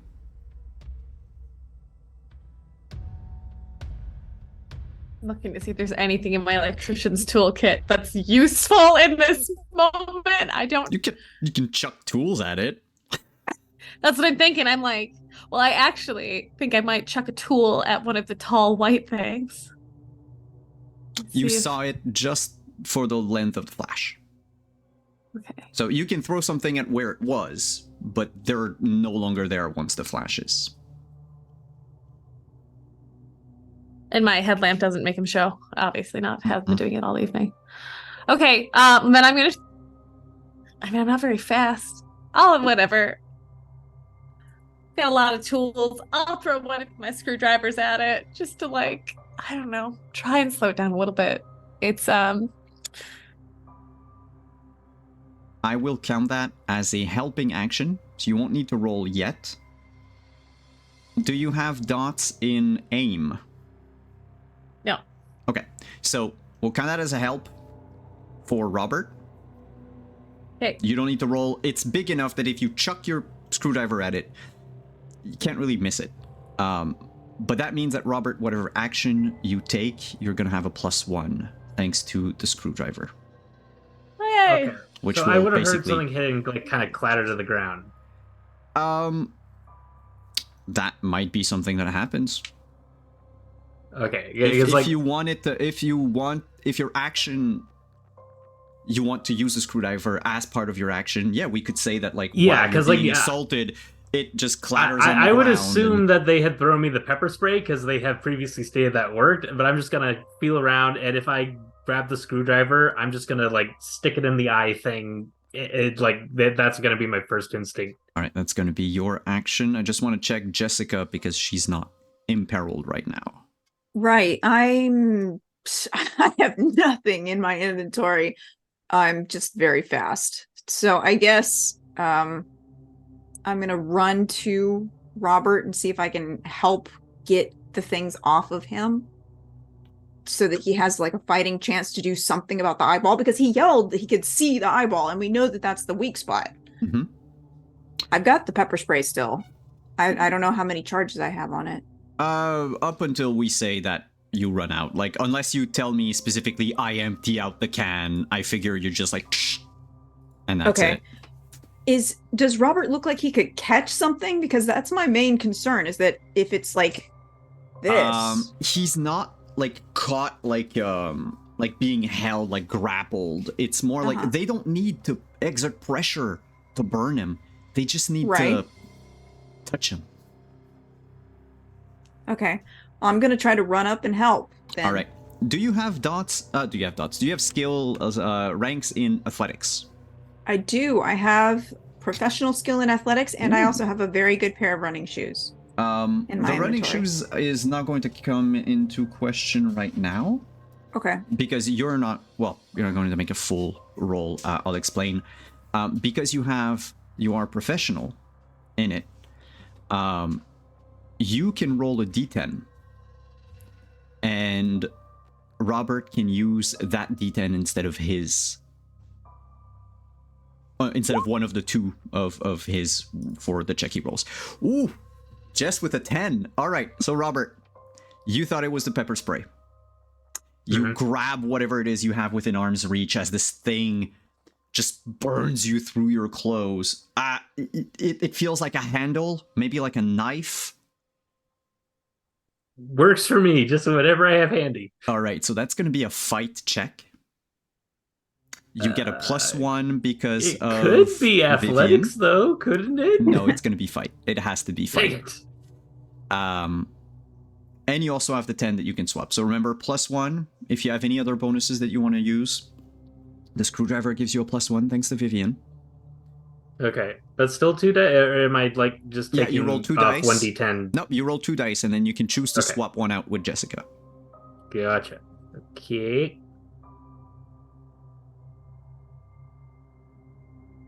Oh, Okay, you rolled a 2 and a 2. So that would be, if you swap one out, you have 12, 13 with... Do you want to burn one of your attribute to succeed? I could also burn a survival die, right? Or is it just attributes? No, you can. But the attribute makes you succeed automatically. The survival die I'm just assuming everyone's cool with me using survival for, Sure. survival. It will be there will be a chance. Either you you'll burn the fail. survival die or you burn period. So, Yeah, so let's go with that. I'm going to use You are survival now down die. to 3 survival dice. But you still have to roll to see if it works. You have to roll Yeah. to see if it True. works. That's the Yeah. problem. Yeah, you don't want to burn an I have attribute very low instead? spirits to begin with. I don't Well, you necessarily can want to burn burn any of You can them. burn You can health, burn you any can of burn- them. No, I'm sticking with my I'm going for survival die All here. right. I'm feeling lucky. Oh, not that lucky. How So unfortunate. that's So we one just- survival die down. Mhm. You're now at 3. Now we're at 2. Do you want to burn another one, or because they add? So you had let me check. You were at 12, 13, 14, No, 15. 15. The choice is yours. I Just- assume it's too late now to burn an attribute. Nope, you can always do it. It just means that in order to have succeeded, you will have burned a survival die and an attribute. That's all. Cool. We just It's on cost Surviving. fallacy. Just burn Yep. the attribute, man. yeah. It's okay. Yeah, if you use the I'm just survival gonna dice. burn the. I guess I'll do health attribute. That seems appropriate. All right. Is it the first time that you're hurting your health? Yes. Okay, I just want to check something. When health is This is when appropriately your health is stressful. damaged, remove 1 survival die from the survival pool. You cannot damage your health if there are no dice left in the pool. So I would suggest maybe Yeah. Use another. I'll pick Maybe something else. I'll pick something yeah, else. survival die. How about wits? This seems like a very unnerving situation. Cool. So we'll drop that down to 2. There we All go. That means you will have a -1 on everything until next week. That, you know what? Fair trade. I'm staying alive. Right. I'm fighting to whatever I can do. You grabbed the screwdriver, swung your arm up despite the pain, stab it in the eye, just as you feel it also hurts, but the hand is cold. It hurts because of the burns, but it's not burning you. But you feel Jessica's hands basically grab you and pull you back out. You stab the thing in the eye because of pitch black. Instead of disappearing without a sound, it makes a giant explosion, a sonic boom, if you will. Jessica has succeeded on moving you, so nope, you will not be hurt, Jess. But Mr. Harker, one of your eardrums was severely damaged, and you get a condition called wounded. Cool. Fun. Cool. All right. And wounded does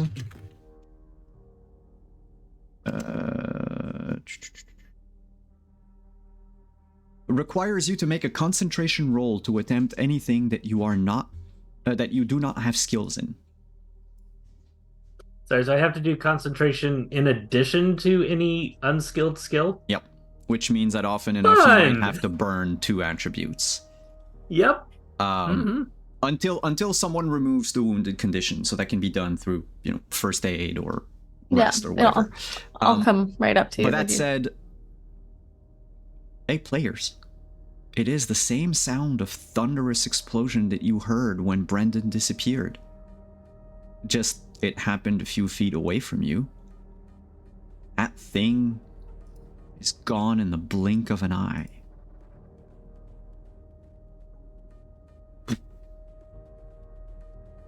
There's, of course, wind.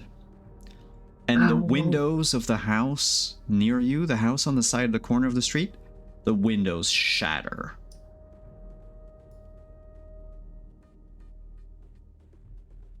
Robert, let me see you.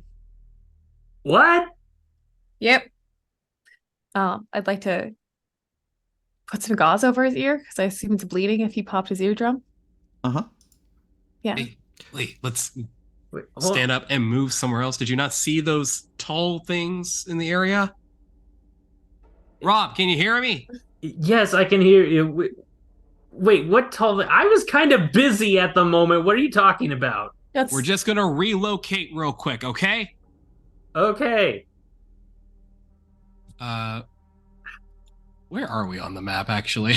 Yeah, where are we? You are on the corner of the street where there's that nice little house with the green roof.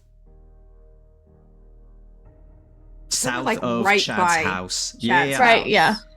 The sewer grate is the one, that little dot that you can see in the middle of the Yeah. intersection.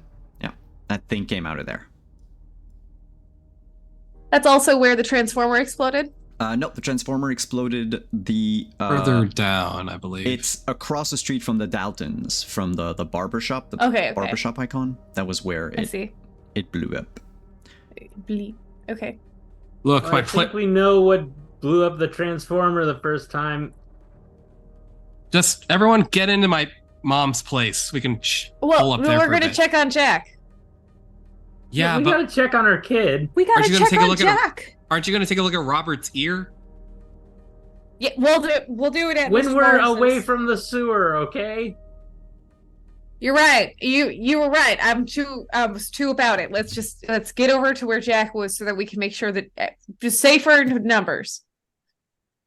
I'm stumbling over my It's okay. It's a very stressful situation. intentionally. Wait, so are we stopping to treat Robert, or are we heading over to Jack quicker? We're heading over to Jack first. Oh, okay. And Chad then- wants to stop to see if Robert's okay, but if he's outvoted, he'll go with the others. I mean, super fair.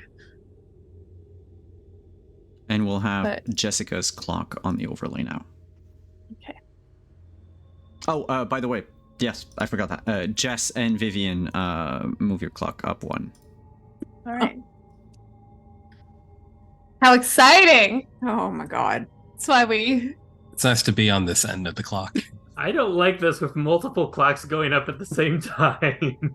It's just like, wait, are we gonna get like more than one of these things if someone hits 12 at the same time as someone else? Oh, I I shouldn't have think put that out so. there. I'm gonna stop talking now. All right, we're gonna run. I'm gonna shuffle as fast as I can over to Mr. Morris's, like with everyone. All right. But I am handing Robert some gauze out of my med kit just to put over his ear while he's moving, just so that way, and I'll give it a better investigation when we get there. All right. Thank you. When you get to Mr. Morris's house, Jess, you run up to the door. It's locked. There are no lights coming out from his windows, though you know that he had electricity right earlier. He's not part of the houses that.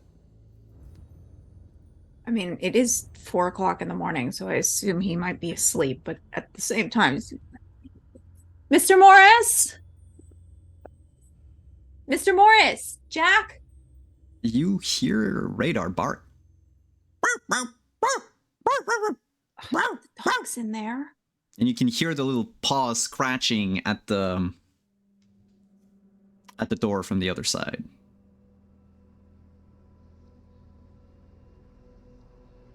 A minute passes. baby. No one came to open I'm the gonna door. call Mr. Morris. I have a Nokia phone in my inventory. I'm gonna call the house. It rings. It rings. It goes to voicemail. Hey, yo. Damn it. You Give me reached a Kevin sec. Morris? Yep. Chad? I stoop down by the front door. I give a side eye to Robert, and from my back pocket, I pull out a set of lockpicks that are probably illegal. Look, Yes, you have permission to break in. Just let's get in there. And while he's lockpicking, I'm gonna fuss over Robert just All a right. little. I would like to ask an open lock from Chad and a first aid from Vivian.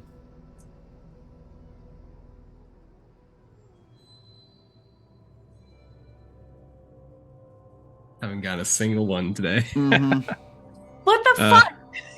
I mean, yeah, I don't think anybody has rolled a successful roll tonight. This Period. has been a Yeah. rough one. that's what Brought burning to you stats by are Roll for. 20. Yeah. Don't worry. Brought to you by- This is in my notes. It's going to change for next time. I'll tell you about it after. But for now, Yeah. if y'all want to burn a stat, you can burn a stat. So just succeed. I mean, as someone who's only 2 out of 12 on the survival clock, I feel pretty comfortable spending a survival dice. You Yeah? have to think. Do you? So We only the have one strong person on our team. Remember, the survival dice is a communal pool. Yeah, I'm And aware. If and I'm playing a heal. Oh, No. I mean, I go right ahead. No. We are getting pretty close to you two being at the top, and if we're losing one for each of you, that's like only one turn where both of you get to live, technically. So If we even Yeah. get that. Is there a debuff that comes with burning logic, Simon? Chronicler, sir? Burning logic. Once your logic is damaged after the first point, you take one skill that you have a rank in, and you lower that rank by 1. But you can do the first one and there's no penalty. No, it's once you do the first one, you get the penalty. Oh, okay. And then after that, nothing changes. So, like, if you've already damaged something and you got the penalties for it, you can keep burning away at that attribute because it doesn't give you any additional penalties. I see. Just- I think, and I might be going on a limb here, so feel free to veto.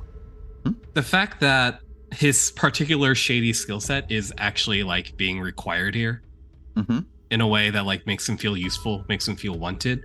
I feel that fulfills his desire.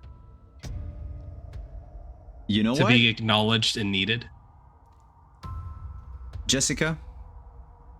How important is it to you that you check on Jack? It's extremely important to me that I check on Jack, and in fact, it aligns with the fear part of my pentagram. That is how important it is with me. That'll take that part of your pentagram for sure. So we have a correlation of pentagram usage, right? Does that do something? Well, no, not in the current rule set. Okay, so the Y'all fear gave part me- of my you gave me pentagram that idea currently last week. is that the same thing will happen to Jack that happened to the Wesson children. Mhm. Ooh. So basically, for an entire scene, you can choose whenever you want to start using that +1, but you would get a +1 to everything. Okay. I would say you can give it to Chad Okay. if you want to. I will give that to Chad currently. Yeah. And Chad, that would give you a +3 total because you have a +2 because of your desire. And then I have to check the lockpicks also give you a bonus. Oh, if they do, that'd be great. If not, I still Yes. have my other 2 bonuses from my. It's a +1 from the lockpicking set. Then that's perfect. So you've got If that's a total the of case, +4. if that's the case, Jessica, if you want to keep your bonus, I could use. I still have both of my bonuses left as well. My fear and regret, so I can use one of those instead if you want, so we can spread a little of the luck around. Okay. I will use. God, 1 + 2 or +1 to everything. You know what? I'll use the +1 to everything. My fear, because I think I'm also worried about the kid. And that way I won't have to burn logic, which I was planning to do. All right. Does all that work out? Yep, it does.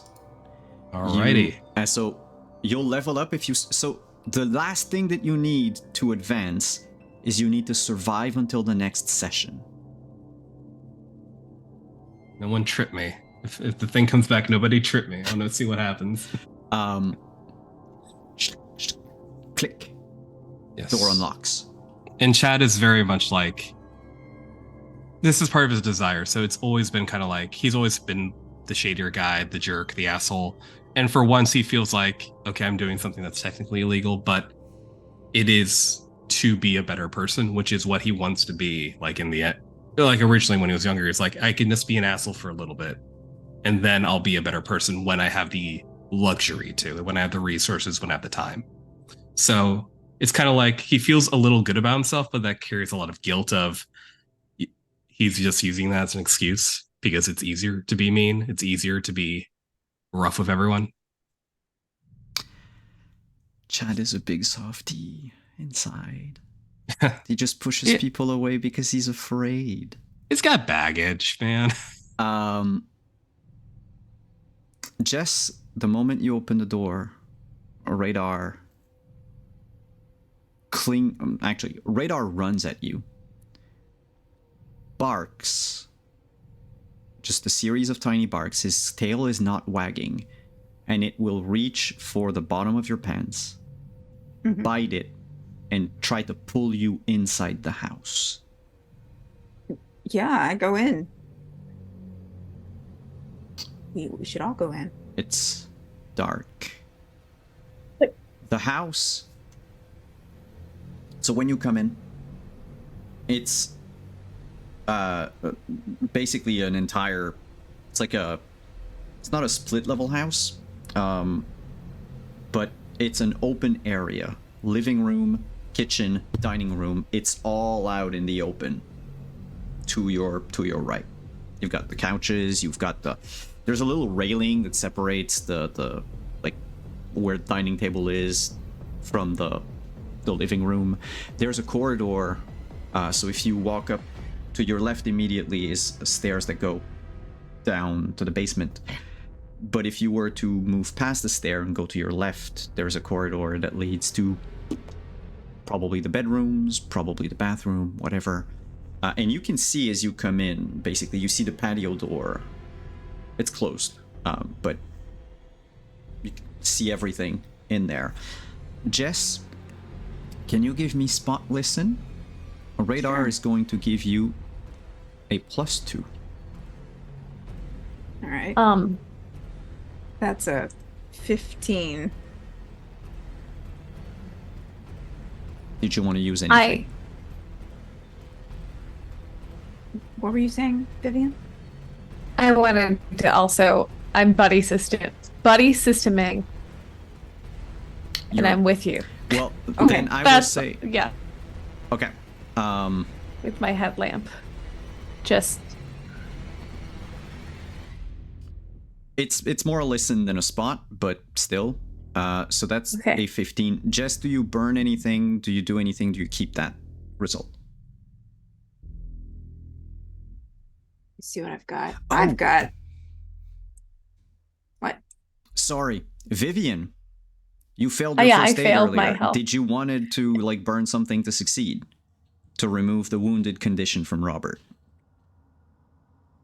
yeah, I'm gonna remove one wits in order to All right.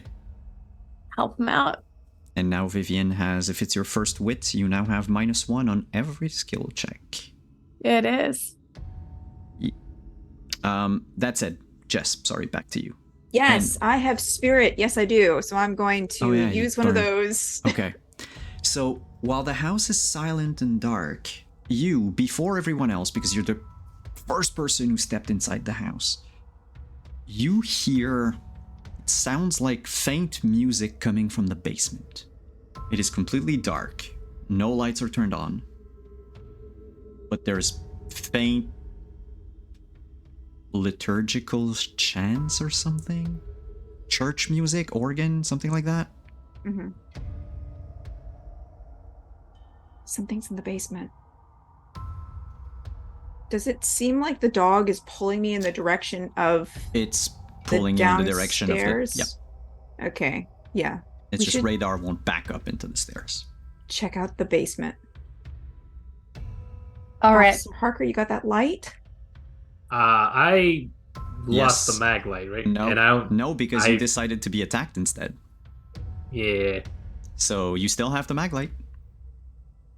Oh, I do. Okay, cool. The lights, they don't work. Yeah, Right? flip the light switch. Oh yeah, no, the lights work in his place. He's not one of the house that lost power. Jack was playing video games earlier. Yeah. You flick on the light, lights turn on. If we flick them on and off, do we see any tall people in white clothing? Good thinking. No. Okay, just wanted to check. Parker, how's your hearing? You okay? It's a little weird hearing out of only one ear, but I mean, hanging in there. It's just, ow. Well,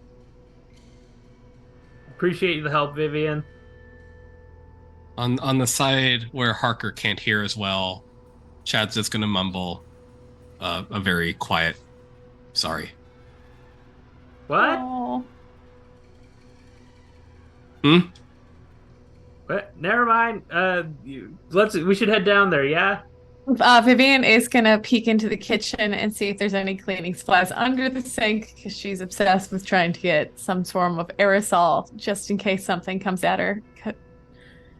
Yeah, he's got an array of like Windex and cleaning products. No bleach under his in the kitchen. But he's got spray bottles. Can Chad go into the kitchen and find some kind of knife? If this thing likes to stretch its Oh, yeah. hands to grab people, Oh shit. Chad, when you reach the kitchen and look at all the knives, the butcher knife is missing from the block. well, that's the best one. The meat cleaver is still there. I'll take the cleaver. Guys, not to alarm anyone, but there's a knife missing from the butcher block. Specifically, the butcher knife. So, I just grabbed this and he starts to kind of swing in the air. Okay. Just in case we have any more grabby hands come after us. I'll grab. Wait. It was a butcher knife, like another butcher knife, or like the butcher knife from Brandon's house. No. His was a like electric turkey carver. Oh, gotcha. Okay, sorry, I'm misremembering it. It's late. Yeah, and I'll grab my aerosol. No, I said butcher knife, Robert. So You gotta listen a little closer, even if you only got one I ear. can only hear out of one ear. Cut me some slack. Voice down. We don't know what's down there. Sorry. Sorry. Sorry.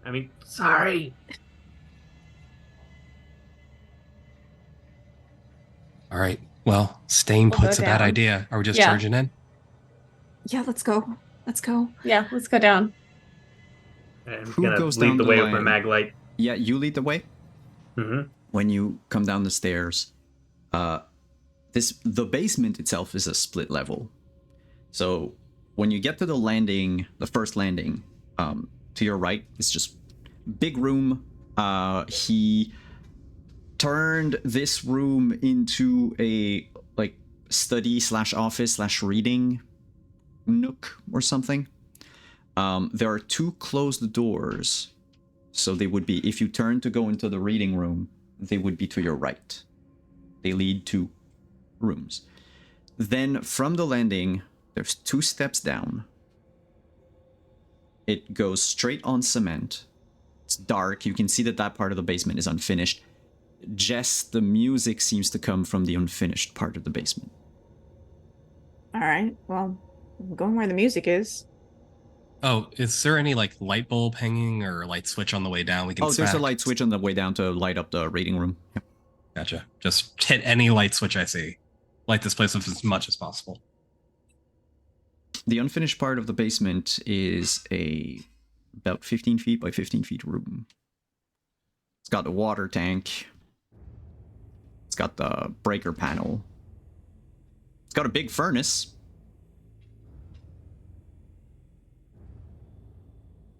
Music seems to echo from the furnace. No. Don't like that at all. Wait, does it? I know Holmes. Is there a door to get into the furnace that I know of? Like they split? Like where I know where the filters Can you changed. give most me homes, but either investigate or spot listen, whichever of the 2 you have highest? I don't have either. Then in that case, repairs would also work, because you would know Oh, great. furnaces a bit. I do know furnaces. Give me that repair. 17. Woo! My first success of the night. Thank God. Viv, when you look at the furnace, it's not a real furnace. It's not working. It's just like someone took like the outside of a furnace and just like left it there, and you notice that one of the side panels can be like slid and then removed. She'll do that like without even really saying out loud what's happening. She's like, I don't like this. And she'll slide and remove. This isn't right. When That you boy ain't right. when you remove the panel, music plays, and you see a little bit of light, faint, probably candlelight. It comes from a crawl space that's behind the furnace, and you hear Mr. Morris's voice say, "It's gonna be okay, Jack. You're a real soldier. You're gonna fight off the monsters. You're gonna save everyone. You're gonna save your mom, Jack. Just don't move. Stay quiet." Mr. Morris, Jack, this is Detective Harker. What? I don't come here. Don't come in here. Just stay back. I've got a knife, Robert, and I know you don't carry a gun. Mr. Morris? Are you okay? Yeah, everything's going to be okay. Everything's going to be okay. I just need to finish this, and then Finish everything what? is fine. Just it's going to be fine, Jessica. It's Absolutely not. It's Where is yeah, this voice we know. coming from? oh, It's in there. Yeah, if you Hey, enter Jack, the this is the Detective furnace, Harker. Are you okay in there? you turn. Give me a sec. If you enter the furnace and you turn, it's basically like a secret door that leads to a crawl space. Like you have to bend down to walk in, and it will lead you to another room that you don't know how big it is. Jack does not answer. No, actually, you hear whimpering, just a soft whimper. Yeah, We'll fucking in call there. out Jack's name. We're heading All in. right. Yep. The first person that goes in the room will need to make an escape check or a fight check. I will describe the situation, but first I need to know who's the first to go in. That's a good question. What's up? So I pulled it open. Yeah. Uh-huh. Do you want me to go in first? You are closest. How are your fight and escape? I don't have them. But a mother's love. That's true. A mother's love. She would not wait for them to. Yeah, Alright. or finish. anyone. Yeah. Jess, he will lunge clumsily at you with the butcher knife. Okay, I'm gonna roll escape if that's okay. Yeah, if you roll to escape, that means you're going to dodge like out of but you're not going to hurt Mr. Morris either. Like if you Right. succeed, you don't get hurt. And I'll describe the rest of the scene after. Okay, I think I would like to use my +1 to everything for a scene that I got from my fear pentagram for this. Uh-huh. Okay. I will. Your shoes also count because the grip on them will help you pivot. And my shoes. All right. Let's God damn it. Holy shit. Okay. Is there so any way I the can shoes help the with shoes give a this? +1? Yeah, and the fear gives a +1, but that's still only An 11. 11. Do you want to burn a survival die and try? I mean, What happens if I burn higher. another spirit? Oh, nothing. Spirit Okay, is the well, then one I'm that good. never does anything until you run out. All right, I'm gonna burn another spirit then. Yeah, you come in, he lunges at you with the knife, you basically just pivot, and his arm swipes by you. He's a bit too overextended. We'll get back to that after. I want to describe the room first. It's a dimly lit room with several little candles. It's unfinished like the rest of that part of the basement. But on the plywood planks that cover the walls, where, you know, you would put your insulation at some point.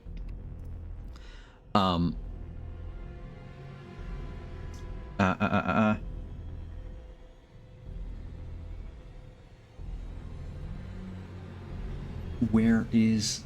Okay, there you go. It is plastered wall to wall in strange symbols. Sketches of what appears to be a multi-limbed person or creature. Blurry photos printed out on an inkjet printer in black and white. There's a tiny desk in a corner with a computer. The lights on the computer blink, but the screen is dark. There's a little stool in front of that desk to sit down on. The other part of the room, on the ground on a small children-sized mattress, is your son Jack. Tape over his mouth.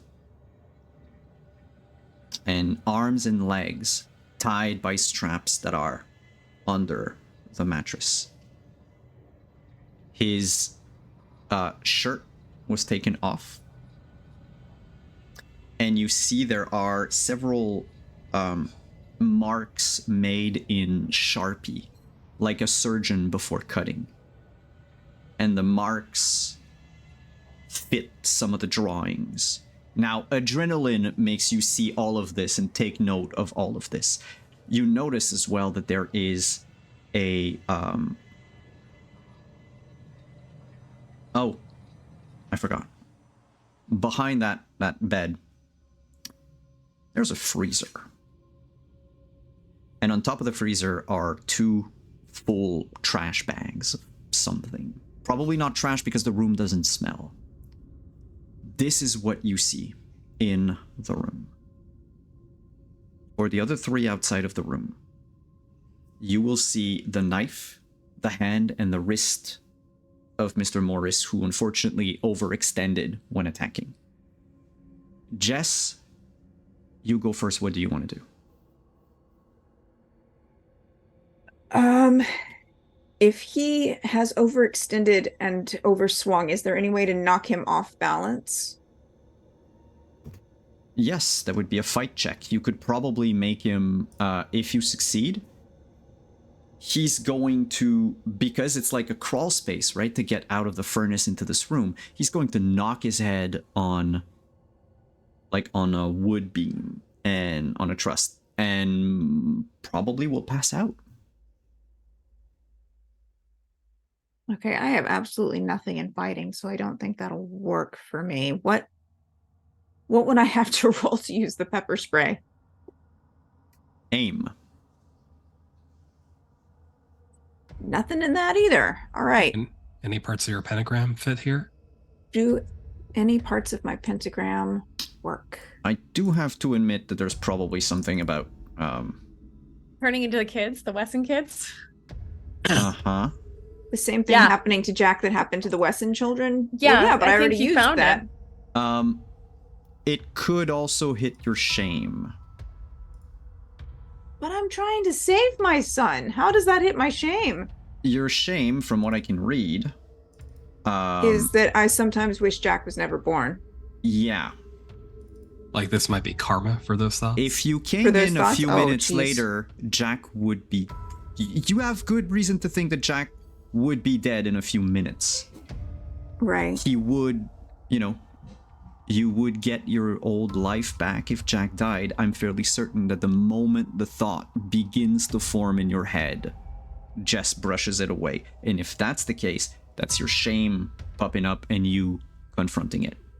Okay. Shoot, that's still only a +1 to anything, and I have no skills whatsoever in anything that will help me here. But you Damn. can still try to roll. I can and- certainly still try. I'm gonna try to roll. by the way, aim to Okay, spray him. so it's with pepper spray? the pepper spray. The Yeah. pepper spray will give you a +2 because you're in Okay. close quarters, you're not outside, you're inside. So go ahead. All right.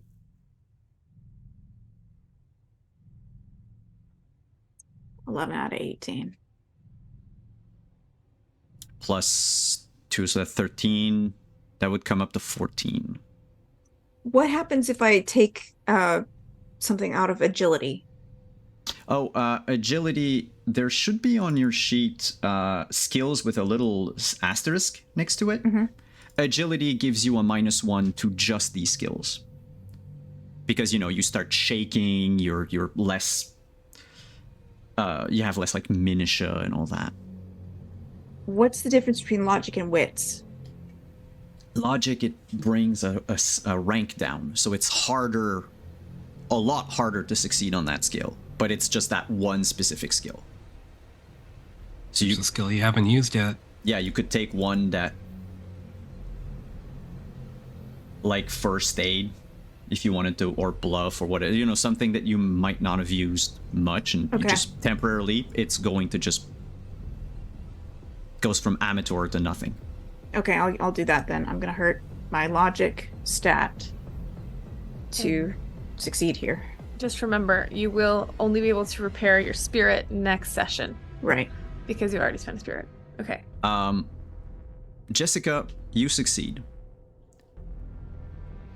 I will give you the reins on that. Okay. Whatever you so want to have happen, you describe. He's going to like stab at Jessica, overextend, and she's immediately going to like sidestep out of the way and grab the pepper spray and just let him have it in the face until he is, well, I assume he goes to the floor. I don't want to kill him, but I want to incapacitate him in such a way that everyone else has a chance to get into the room.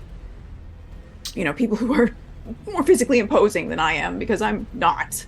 He is definitely incapacitated. Okay. In that case, I'm gonna head over to Jack and get in here. There's weird cult shit in here. He knows about the monster.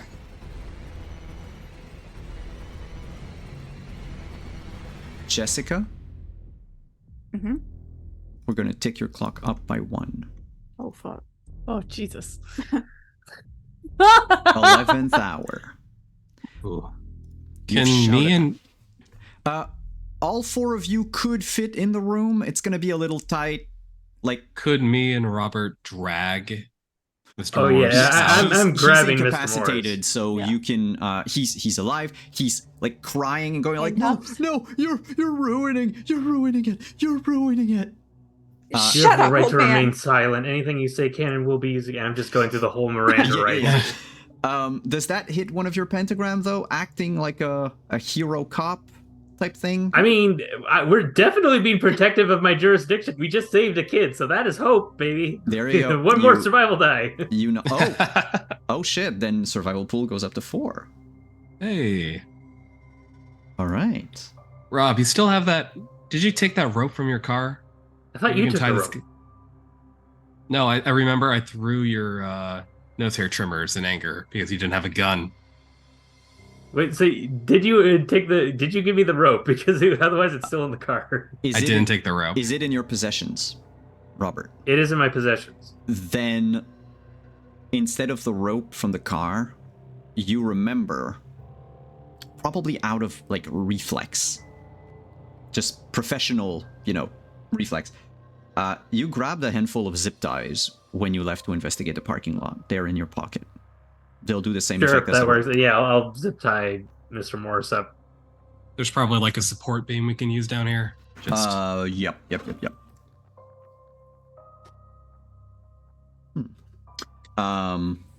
Meanwhile, Jess and Viv. Mhm. First aiding on Jack if he needs it. He is Like- scared. He's crying right now. Just tears, but he's not like he stopped whimpering, but he's staring at you, Jess. Trying to, free himself of the binds, but it's basically like BDSM shackles, like the leather cuffs with the chain. I'll get out a what's it called? Well, I'll get out my wire cutters Oh, you can from my just open them. electrician's toolkit. You can Oh, okay. Okay. Yeah, no, they're not. That's why they're BDSM stuff. You can remove them without, they don't lock for real. Okay. Well, we'll do that. Get him. And like, is there like a shirt, a blanket, something for him? 'Cause his shirt is now that you're closer, his shirt is like tucked where the trash bags are. When you said the symbols on his chest matched other symbols in the like room. surgeon. Oh, it What? was a surgeon No. cuts. It's Or- the symbols look like do you see on your character sheet that sort of weird pentagram thing? Yeah. Mm-hmm. That's kind of what's drawn on him. Okay. I'll share one in the if I have it. I don't remember if I have just that one. In the Discord. Nope, that's not the one. Anyway, let's keep going. Okay. I will walk over to where the trash bags are to get him a shirt while Jessica is making sure he's okay. Honey, are you okay? What happened? Oh.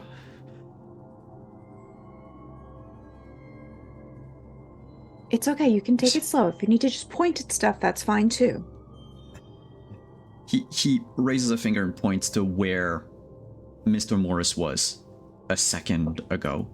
Okay, Mr. Morris, he took you down here. He was. Did he hurt you? He touches the Sharpie, but like, He just drew shakes on you. no. Okay, and what about? Did he tell you anything about? She'll like point at the pictures of the monster. Anything about that? People outside. There's people outside now. No. He points to the drawing. I told you. Yeah, the men in white. We've seen them, honey. Are they here? What are those? What are the men in white? Does Mr. Morris know about the men in white? And he points back to the silhouette. Not men? Look. And like the drawing shows them as like these like blurry humanoids, but they have like 6 arms. Okay. They're not men. I'll pick up the drawing. It's yeah, can pull it off the wall.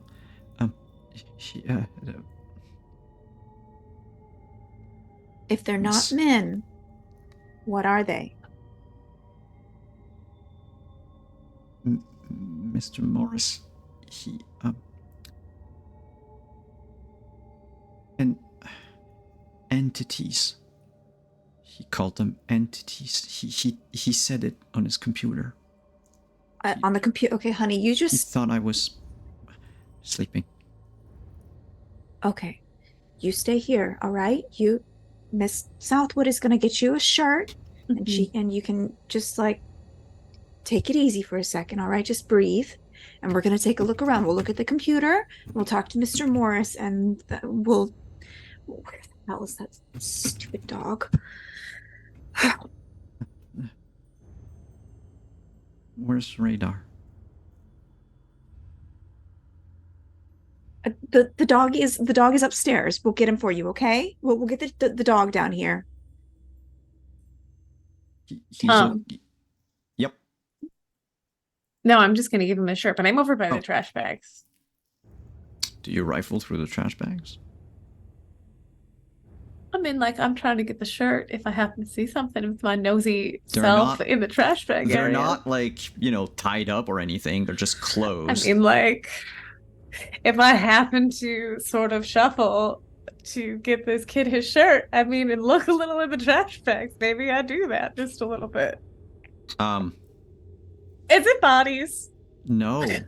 Okay. Is it the clothing from the Wesson children's posters? From Jack Wesson's poster. You find his t-shirt. His pajamas. Yeah, that's what I thought. All right. Jessica, there are Christmas They, pajamas. They're bloodstained. There are. Got evidence over here. I'm gonna still bring Jack his shirt, but I'm gonna try to speak as non-scary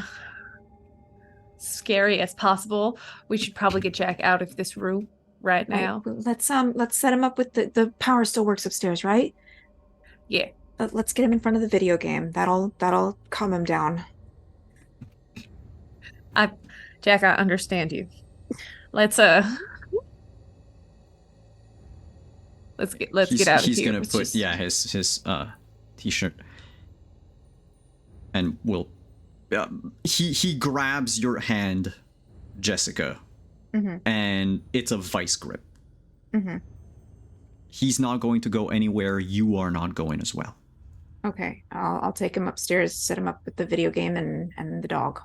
I mean, it's totally reasonable if you want to be right next to him. Detective Harker. 2 seconds. While you two were doing this and freeing Jack, let's go to yes. I'll say it out loud instead of typing it in the in the Zoom chat. Yes, I was asking for the scene and what it entails. Just make sure safety tools, everyone. Safety tools, chat. I forgot to ask. Chat. Robert in chat. Mr. Morris is crying, holding his face. He let go of the butcher knife. It's like somewhere in the furnace. And he just goes, but this, no, it's our only chance. And the two of you would notice, with the light on, his sleeves of his cardigan. Mr. Morris loved to wear these, like, Mr. Rogers' neighborhood type of cardigans. Long sleeve. Yeah, the sleeves are rolled back because he was probably going to do something that would dirty them. His forearms are burnt, just like yours, Robert and Chad. But the scars look way older. Right. Like, how scar tissue at some point basically blends with the skin, and it's just a blotch of something paler, kind of like that. My eyes kind of glance between his arms, my arms, and Robert's arms. I look at Robert and I say, I hate this club. Now, you're going to explain to me very calmly how you got these, pointing to my scars, and why you drew that, and pointing to the painting of the monster on the wall. You would need to go inside the room to see those. I was assuming you pulled Oh, him. I thought we were in the room. Okay, Oh, no, so that's you right, we pulled dragged him him out. inside the room where Jack was to Yes, tie him up. I'm pointing like in, Okay. like towards the furnace entrance, like no the problem. yeah, I would that make thing it a on the point- wall in there. Yeah. I would make it a point for Chad to be outside the only exit/entrance to that room. So the only thing I'll retcon a little bit is that Jack never looks at Mr. Morris while he's in the room. Morris looks at you. His eyes are red. He's crying and he's like, I can't see. Did they get to you too? I need milk or something. Almost, but I want to know why that led you to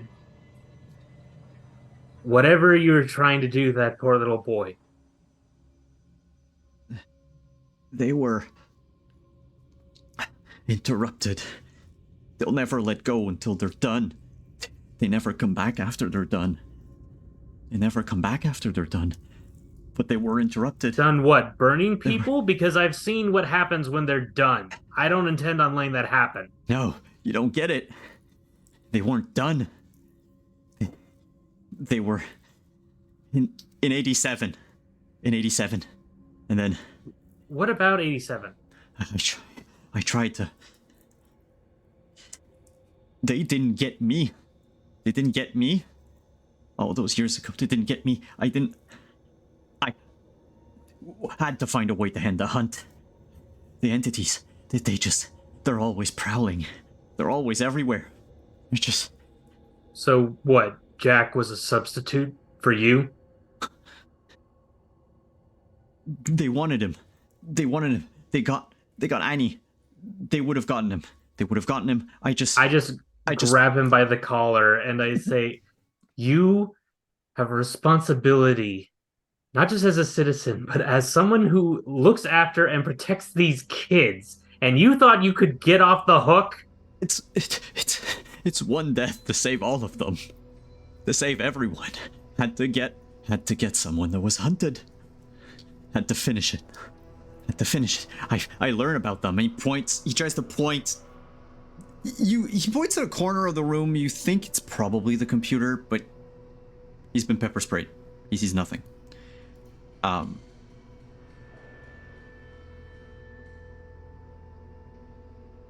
me tell you something.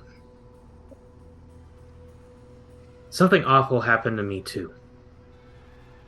Something that wasn't my fault. But whoever did it, they got away with it.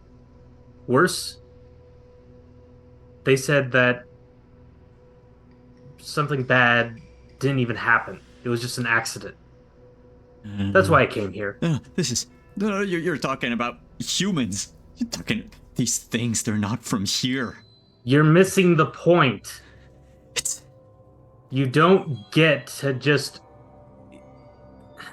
I'm trying to save them all. And no one is worth forgetting. No one is worth sacrificing. I don't care what your bullshit logic was. I want to do something cinematic to end the session. That line, Robert, you see it, and we'll see the camera basically shift as you say it, in voiceover. Jessica walks upstairs with Jack. You sit him down in front of the TV. Radar comes to snuggle next to him, and basically just, lick his face in joy as your clock ticks 12, and we hear, for people watching, we would hear, Robert's voice saying that it's never worth it. And just to echo Mr. Morris's words, that, one death could have saved everyone. Crashing through the patio door and rushing at Jessica is one of those abominations. And we'll cut there.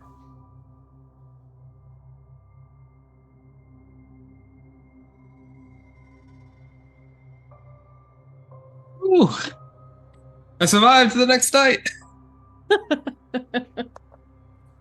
Wait, do you mean like the next session or like after this one Frightful night? Session. We'll do. Okay. Normally it would be after the 4-shot is done, but like if we can, try it, let's test it out, Just Congrats. Chad on a pile of all of our corpses, just like, I leveled up. Yes. I took a leveling cleric and fought back the night. Players, are y'all okay? Yeah. Really intense. Having fun? Yeah. Okay. I think we found a murderer. I think you found what happened to the Wesson kid.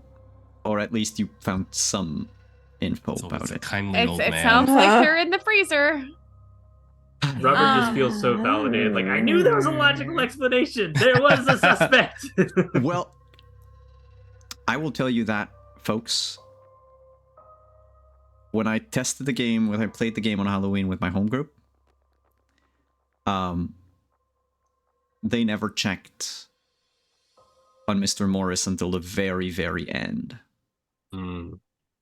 Thankfully, no player had chosen to have a child. One player was a child, teenager, 16, that had sought sanctuary at Mr. Morris at the start of the game. But when Morris tried to do what he did to Jack, before he was able to, the kid left. So the players, thankfully were averted that, but they went through hell before finding out about Morris. So congrats. I can't believe it. That's I feel so help you betrayed. I wanted this guy to survive the night. But chat, I will tell that to chat and to you players. That's part of the theme of the game. You know how horror movies, it's always about something that exists, right? A trauma or a fear, something that is rooted in the world.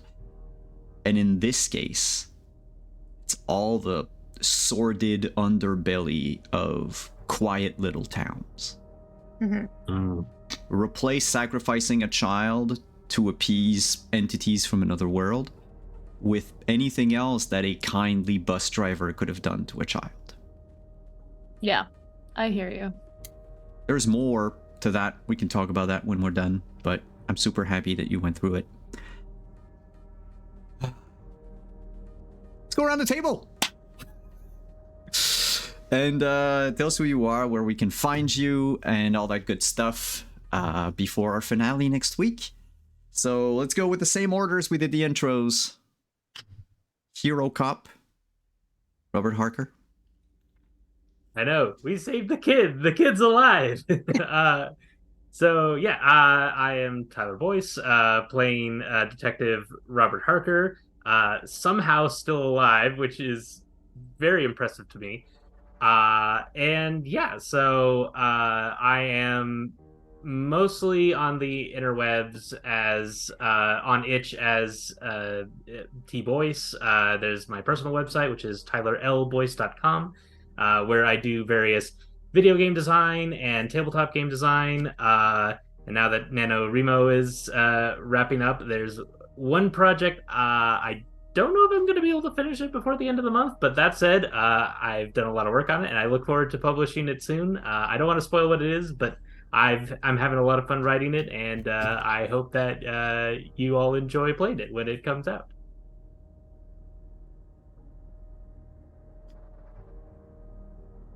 Sorry, I was typing a note. I blanked out for half a second because I got another idea for rules. Anyway, changes to the game. Vivian, hi. Oh, hey there. Hey there, ho there. I'm Elaine. You can find me at Elaine Ryan or Elaine Ryan Artist. Oh shit. You can find me only at Elaine Ryan Art or Elaine Ryan Artist anywhere on the web. And then I think I'm like Ella Makes Art on Twitch. But I'm playing Vivian Southwood, the electrician, and slash decked out to be the cleric. So that's my dealio. Awesome. Level 2 survivor, Chad Lee. Done. Just goes to show you, folks, being an asshole pays off. No. Wow, not the right thing. Middle management deserves to get Wrong promoted. Wrong moral. Channel Hi. approved. I'm Yutsai. I had a lot of fun today playing Chad Lee, the asshole middle manager who is, with the threat of mortal peril staring him in the face, he might find out that it's worth being a better guy than what he currently is. But no, I had a lot of fun today. It was really intense. A lot of, also, yeah, just kind of like, it also had the classic, like, horror movie. We're not always on the same page and we're going to fight about what's the right thing to do. And everyone has like their own motivations and priorities. Like if I had a kid in this game, I'd probably be even more driven, even if that meant going against the three of you even more. So all sorts of fun dynamics that way. But yes, you can find me online on a dying site. So I'm not going to say that one, but on the Blue Sky site at Yutsai. Also on Mondays, I'm part of, no wait. Today's Monday. On Wednesdays, you can find me on the Laugh Love Lindy channel, where we play Call of Cthulhu, where I play a much more likable asshole. Yep. Thank you, Chad. And last but not least, probably the person who's going to get the best mom mug, Jessica. Jessica, that's me. I am Hannah. You can find me on Blue Sky at Hanimation and on Instagram at Hanimation Studios. And you can also find my shop at hanimation.shop. Don't forget, tis the season to buy bits and bobs for the people you love. And if you use the code Wandering DM on my shop, you get 10% off of your order. Otherwise, you can find me on Wednesday with Yutsai playing Call of Cthulhu on Laugh Love Lindy's channel. I'm the bubbly Welsh doctor over there. And on Saturday, back here on Wandering DM for Scion, Birth of the New Gods, where I am similarly well-attuned and charming. But that's... I just You hope... also said that you were playing an asshole in that game. Like, that would have I worked have as never well. said I am not an asshole. I'm offended. But It's It's like a fun. spectrum, I take it. Yeah, I never knew it'd be so much fun.